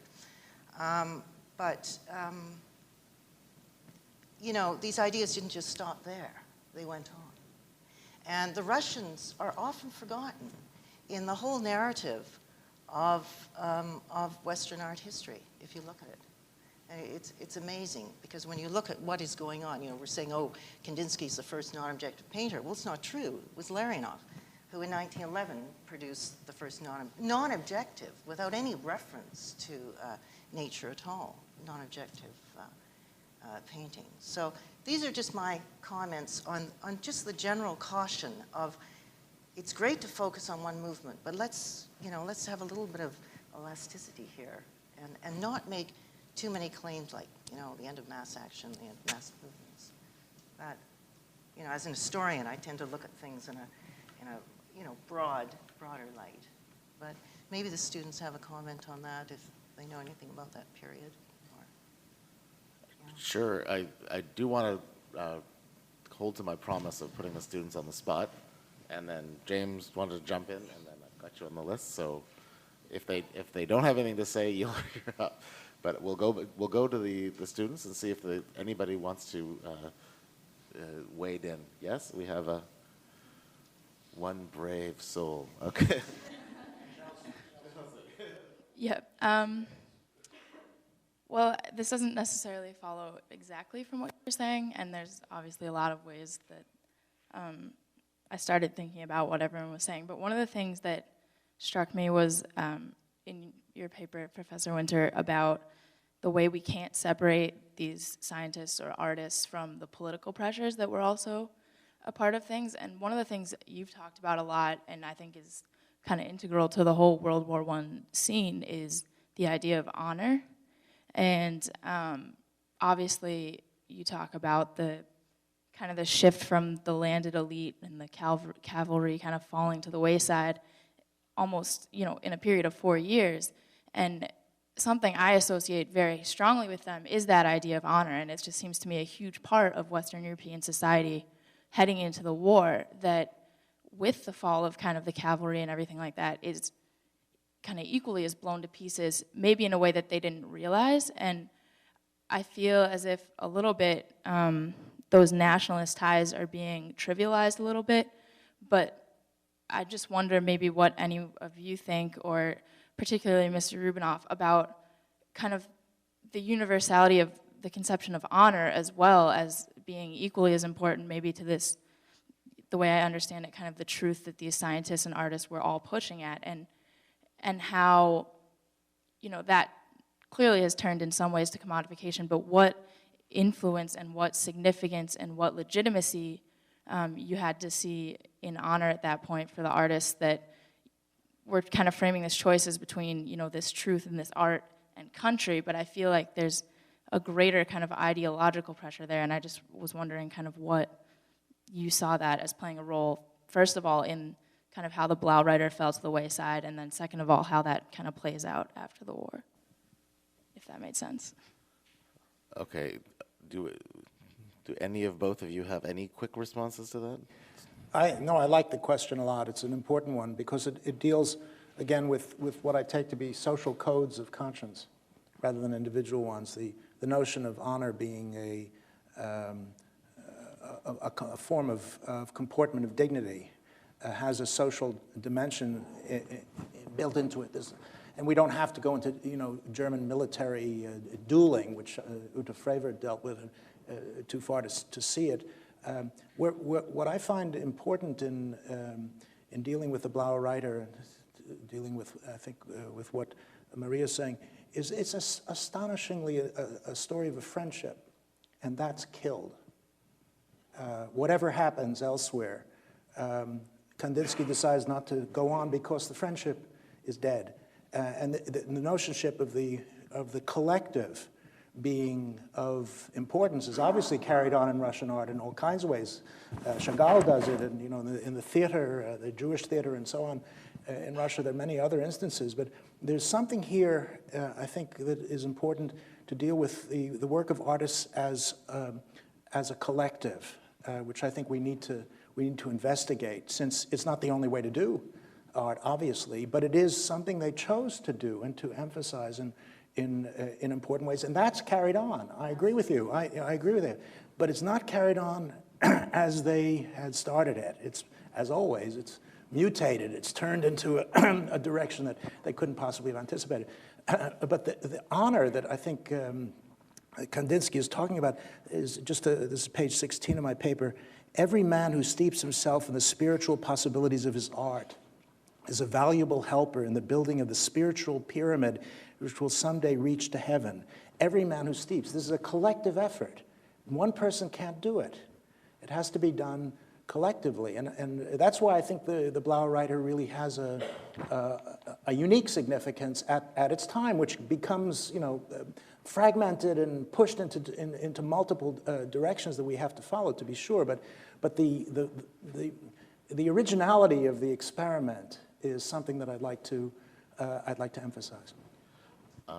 Jeff, do you have any quick comments on the question that Chelsea raised on honor before we go to Yes. James? Again, Jay and I are on opposite sides of this one. It's part yes, honorably, right. It's part of the elastic part of morality. You can slide it this way, you can slide it that way. You can define it this way, you can define it that way. It's elastic. I don't believe conscience is elastic. Then we'll go to okay. We'll go to James Fox, and I actually am going to tease that out a little more because I feel like it's part of the translation duties here. So, James, take it away. Yeah, I think we've had a really interesting discussion so far, and I've studied the First World War for a fraction of the time that Annette and Jay have studied it. But the one battle that I've always been facing as a scholar and a historian of the war is nostalgia.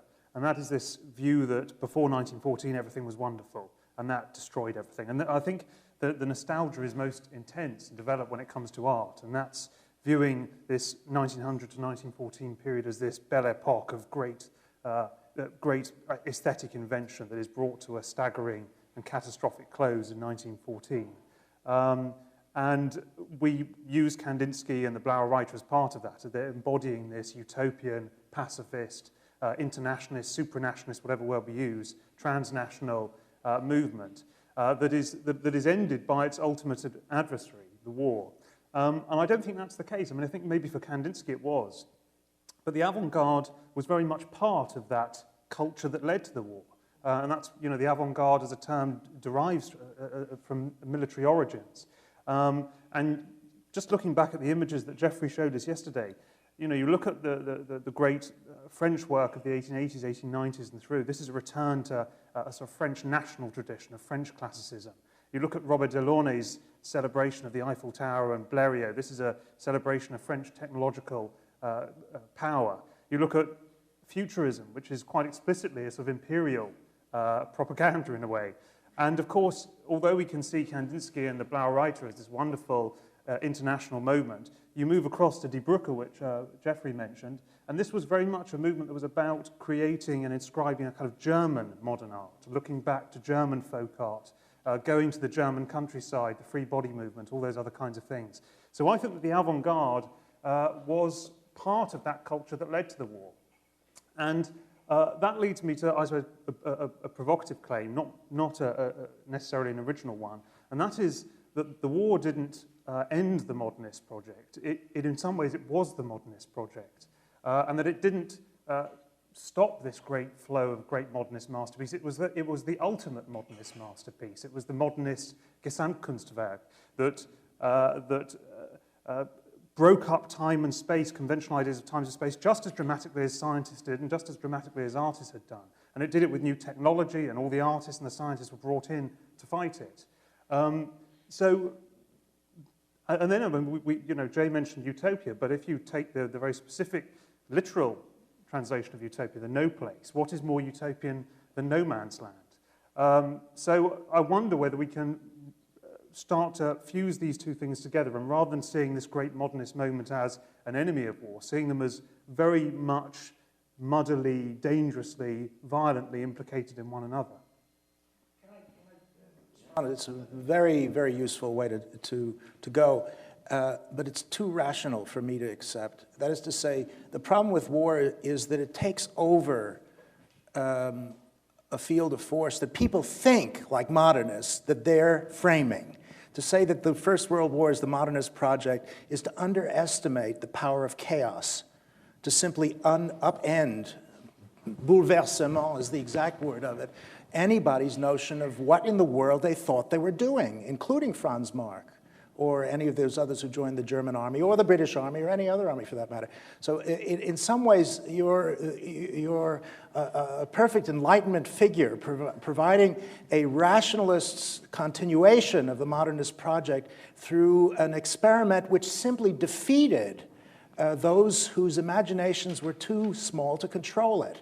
And war was a monstrous outcome that no one possibly could have anticipated, even given the, as it were, the outlines of the, as I said, Meitner's explosions in Berlin and so on. We have elements, but unfortunately what happens from 1914 on is that there is a change in degree that turns into a change in kind.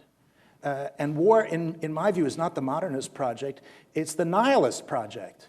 It's the project in which destruction is the only outcome without the apocalypse. There's no hope to come out of it. That's what Beckmann, I think, sees, that your view is in some sense too hopeful, I might say, James.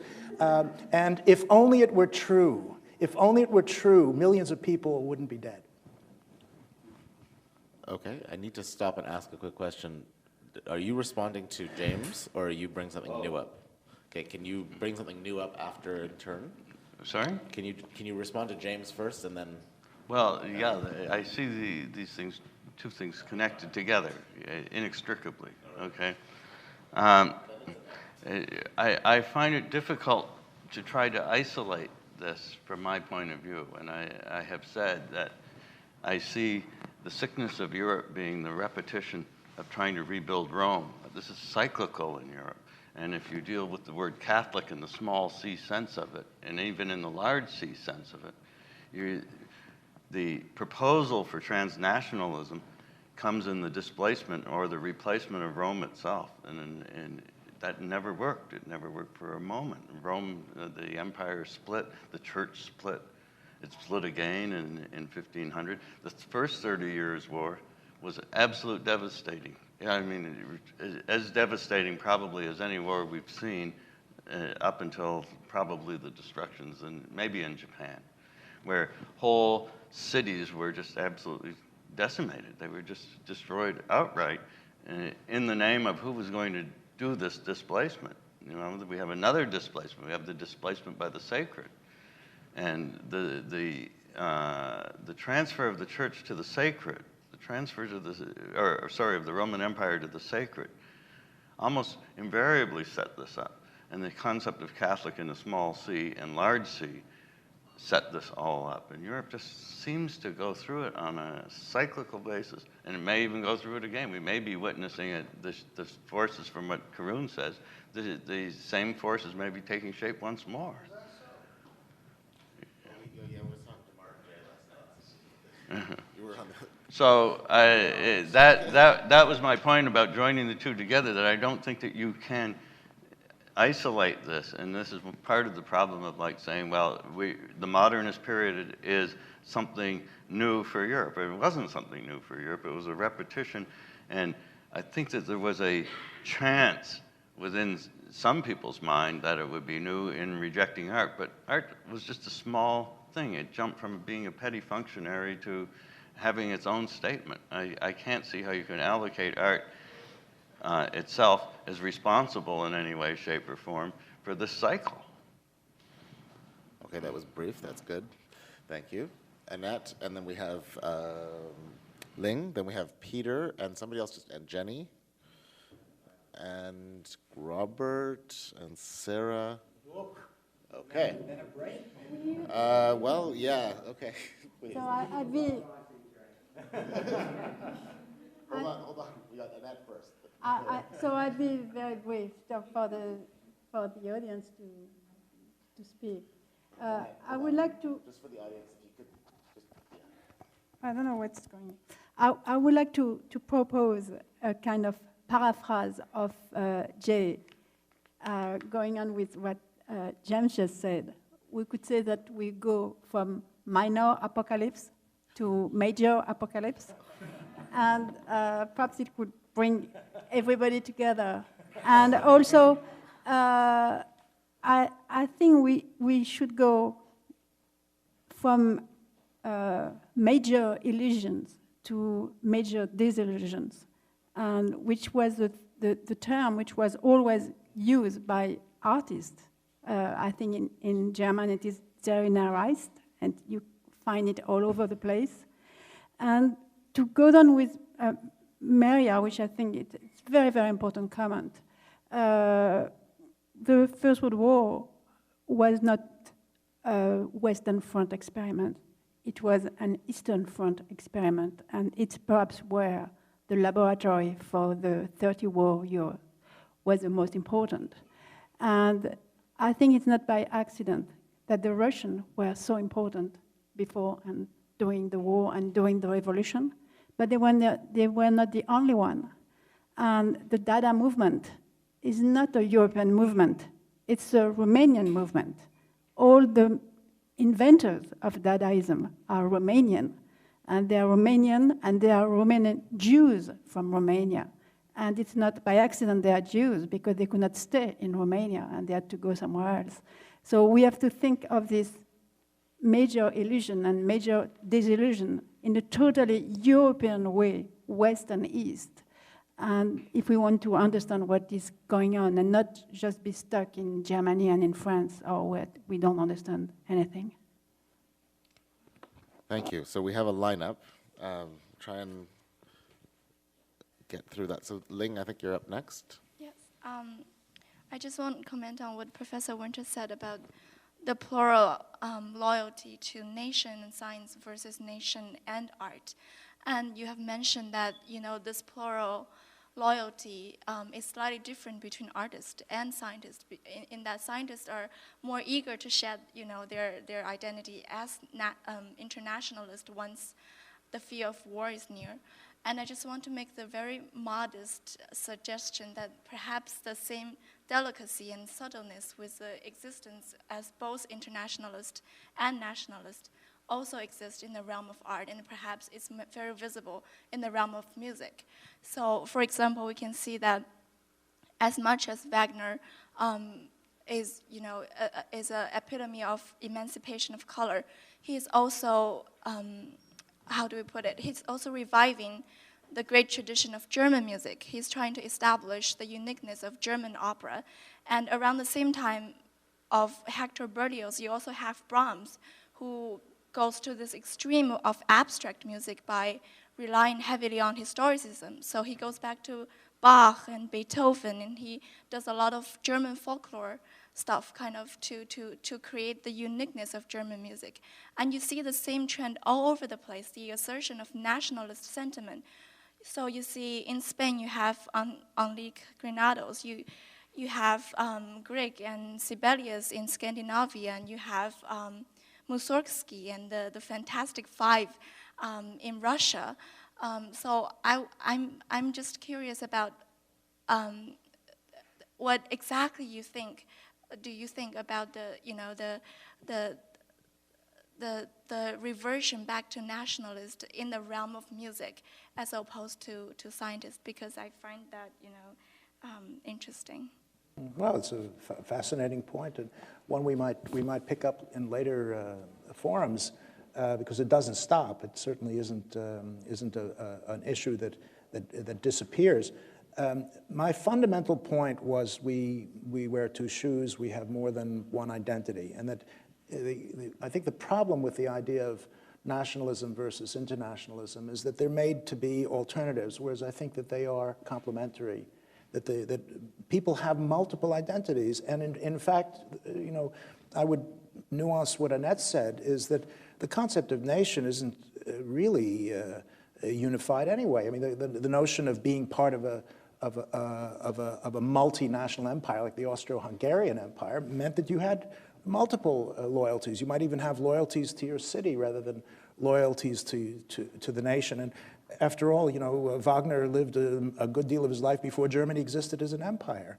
And I want to complicate the notion of choice between international and national. That it's not either or, but it's how do you do both? How do you wear both in some ways? And the British identity was always imperial as well as national, and it has, you know, where we're sitting here, for heaven's sakes, there is a story in British Columbia which tells us about the fact that we all live on multiple levels of loyalty, of honor, of identification, and music had indeed that same framework. My mother studied to be a conductor with Toscanini in Salzburg, and you know, that got ruined with the Anschluss and all that, but before, it was supposed to be a place where people escaped from their national origins and served music as a higher loyalty of some order, that kind. So my guess is that the turn to national music, as you're referring to, is both true and incomplete. There are multiple versions of making music transnational. The best instance that I know of is Ravel's concerto for the left hand, for Wittgenstein's brother, who lost his arm on the other side, fighting on the other side. And that, you know, that notion that a French composer could create an extraordinary work of music for an Austrian mutilé de guerre is one reason why I think, you know, the concept of national music is both true and incomplete. A quick response by Jeff, and then we'll go to Jennifer. Yeah, I'd like to speak as an artist for a moment on this. One of the largest difficulties that I have with this conversation is my complete identification with the history of art by artists, and I cannot see any nationalism attached to it. So if I were to feel any sense of loyalty, it's to art itself and to artists themselves. And I really do feel that identity, and it's like I have no patience for what these artists did. I cannot comprehend their activity and the choices that they've made. I just can't. I can't comprehend it. It makes no sense to me that any force could be stronger than their force as an artist. I just can't comprehend it. I cannot comprehend it. So I need to say that as we go on this. I don't understand nationalism in art at all. I do understand national funding of art. I do understand how that's really going on, and that more international Europe becomes, the more the funding becomes. And I saw that happen in Canada with the Canada Council. The more integrated art becomes, the more nationalized it becomes as far as the national interest is concerned. But as far as the artists are concerned, I have to admit, this causes me a great deal of anxiety, the whole discussion, and a judgment over the artists as people, and a complete disgust with them, actually, in the actions that they actually took. Sorry, but that's the way I feel about it. It might be interesting for us to spend one future forum on Guernica. Mm-hmm. I have no disgust for Picasso's statement about what happened to Guernica in the Spanish Civil War as a Spanish Republican, and I can't see how you would. I see that as an international statement. Ah, there we are. You see? They're both there. I see that as an artistic statement. It's the perfect instance. No, He's never more Spanish than in Guernica. Okay, so let's pick this apart. But never more I do have one more thing to say along that line. Okay. David Smith did Medals for Dishonor. Medals for Dishonor, and one of the biggest medals of dishonor was the bombing of civilians. So he's talking about the Spanish Civil War. And he never participated in any war. I'm going to go back to, thank you, Jennifer. Jennifer, then Peter. Yeah, I think it's Peter. Thank you. Yeah. So I'll hope to make it a bit more complicated, just as Jay has indicated, that's the way forward. I'm also picking up on what James said about this sense of nostalgia for a society before the First World War. But what society was it? It wasn't really, if it was an international society, it wasn't a universal society, was it? The dimension we've virtually all ignored so far when we've been using this term international is that we don't mean it in a universal sense. We're ignoring the relations of Europe to the colonial world or to the world outside. And that's fundamental because that also centrally involves the technology gap between Europe and the rest. Think of those chilling lines by Hilaire Belloc in this sort of situation of colonial conflicts. Whatever happens, we have got the Maxim gun, and they have not. Once you grasp the implications of that, once you see that that gap was exposed and that industrial war was already happening, not for the first time in the First World War in Europe, but let us say at Omdurman in 1898, when you had all the honor of the dervishes, as they were then called, this fine cavalry mown down by the British industrial war machine under the guise of the Egyptian army, fed by a new railway. The thing was over in a few hours. The dervishes lay piled up high as the foreshadowing, perhaps, the sort of conflicts sometimes very one-sided, where honor actually counts for very little against the technology of war here. And it seems to me that in quite a lot of what we've been talking about in our use, especially of the term international, we haven't been acknowledging perhaps quite what a Eurocentric assumption underlies it, and which takes for granted the technology, which it implies, if in Jeffrey's term, the end of the age of agriculture too. Add to that, I think the locus classicus for your argument is Conrad's Lord Jim, not Heart of Darkness, although you may say it, 1900. The notion that honor, this is why the title is so redolent, that Conrad caught that there is no honor in this imperial world, and that he goes off and loses it once in a shipwreck, then he loses it again off the coast of, I think it is Indonesia, where finally he reaches his miserable end. That the outsider to England from Poland, Conrad, who was a seafaring man and knew all about the imperial links, told us that honor is not the word to use under imperial conditions. So thank you for that, Peter. Okay, brief. One more thing to that, and I would like to get to the American Civil War, which was a full-scale industrial war, which preceded, and more Americans were killed in that war up until Vietnam than in any other war that they encountered.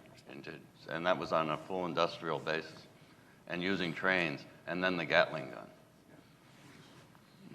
But yet honor survived. The language of honor is consistent with the American Civil War. With the Ku Klux Klan.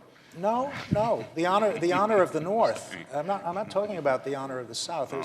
As my colleague David Blight did an extraordinary study about the survival of these archaisms. And sometimes language changes more slowly than machine guns do. I agree. We'll go to Jenny. First off, Jay, just to thank you. You created this really wonderful, concise idea of utopia as containing the contradictions of an age, and like any great idea, it seems obvious once you get it down on paper. Hang on, Jenny. Move it Thank you. A little bit closer to your mouth. Okay.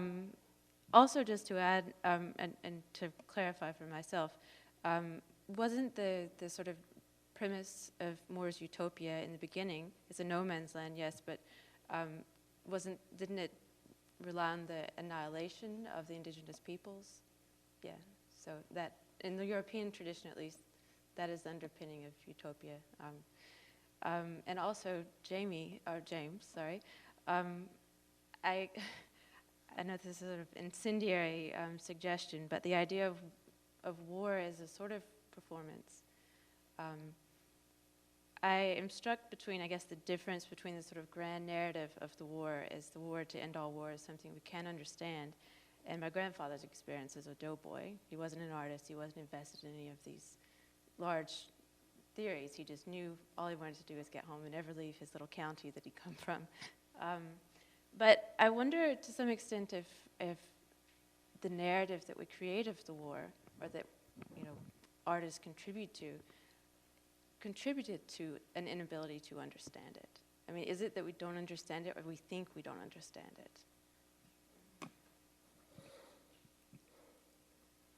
I mean, I would not claim that the war was a performance, and I think one of the fascinating things about the war is that people who went there, were almost unable to see it. It was this rather invisible thing because of the new technologies. I don't think it was because of art, although we will touch on camouflage as well, which played a very important role in hiding things. But this is something that you are confronted with again and again when you read people's accounts of the war. They went there and they didn't really see it. They were fighting it, and they didn't see cavalry charges and battles. Things took place, in darkness, and I think what's very interesting about it is that it was so decentered as a conflict. There wasn't just one battlefield, and that's what I think is rather modernist about it. I'm not suggesting that that Picasso created the First World War, or any artist created the First World War. It is this culture of a time that is dramatically changing in those years leading up to the First World War, where time and space are being refashioned by scientists and artists, where technology is changing things and challenging all that was once held as sacred and moving things quicker than ever before. And the modernist and the war seems to be a kind of vindication of that cultural and technological and social change. I was being facetious when I suggested that the war itself was a modernist work of art. It wasn't that. I think it just had a lot of affinities with what was happening in the culture leading up to it. If I could just add a footnote to what James is saying, through my work on the First World War and art, the modernist artists at the end who exhibited their work, and these exhibitions went across the United States, Canada, and were in Britain, the soldiers who went to those exhibitions responded to the modernist paintings more than they did to the traditional ones. So what does that tell us about what happened when modernist painters confronted the war, painted it, and exhibited it? Jennifer, do you have something to that? We're exactly on the response. Oh, okay. I saw her eyes. Well, a couple of things on that. One thing that I was sort of thinking about was that when people were planning, if you want to talk about people's conception and maybe the idea of honour kind of surviving past the US Civil War, for example, and how language and ways of thinking about things change more slowly than what happens, is that if you read the documents where people are planning museum displays of the First World War, of what's happened, like right after the war, is they're really emphasising the naval. And they really think it's vital, and it's this thing that everything else hangs off, and if they really should, have a significant display on this. And it's something that's become completely lost. Like, no one thinks it's that important now. Like, no one focuses on it. Like, the images that people think of when they think of the war are entirely land-based. And it's partially because they were still thinking in terms of the 19th century, particularly this is in the British Empire, right, where the Navy is paramount and is, what power is based on, essentially. So it was just that idea that when they're kind of planning on how to display these things, a lot of people organising it are, in fact, still thinking in these very 19th century terms, and that was kind of what I was thinking when Jay was looking at me, obviously. But yes. Numbers. The Navy is a few. The armies are mass. So if you are responding to the soldiers coming home, the number of sailors coming home is trivial compared to the number of soldiers coming home. Yeah, no, I was thinking just more that, like, iconography. Iconography and how we think about things shifting, that sort of thing. Thank you, Jennifer. If you could pass it to Rose, I believe you had Were you, oh, no, okay. Did I miss somebody between Peter and Sarah? If not, I'll pass it on to Sarah for the closing comment. Sort of a large question, I guess. When I can't see her, I approach art, I have to think of where they're imagining from.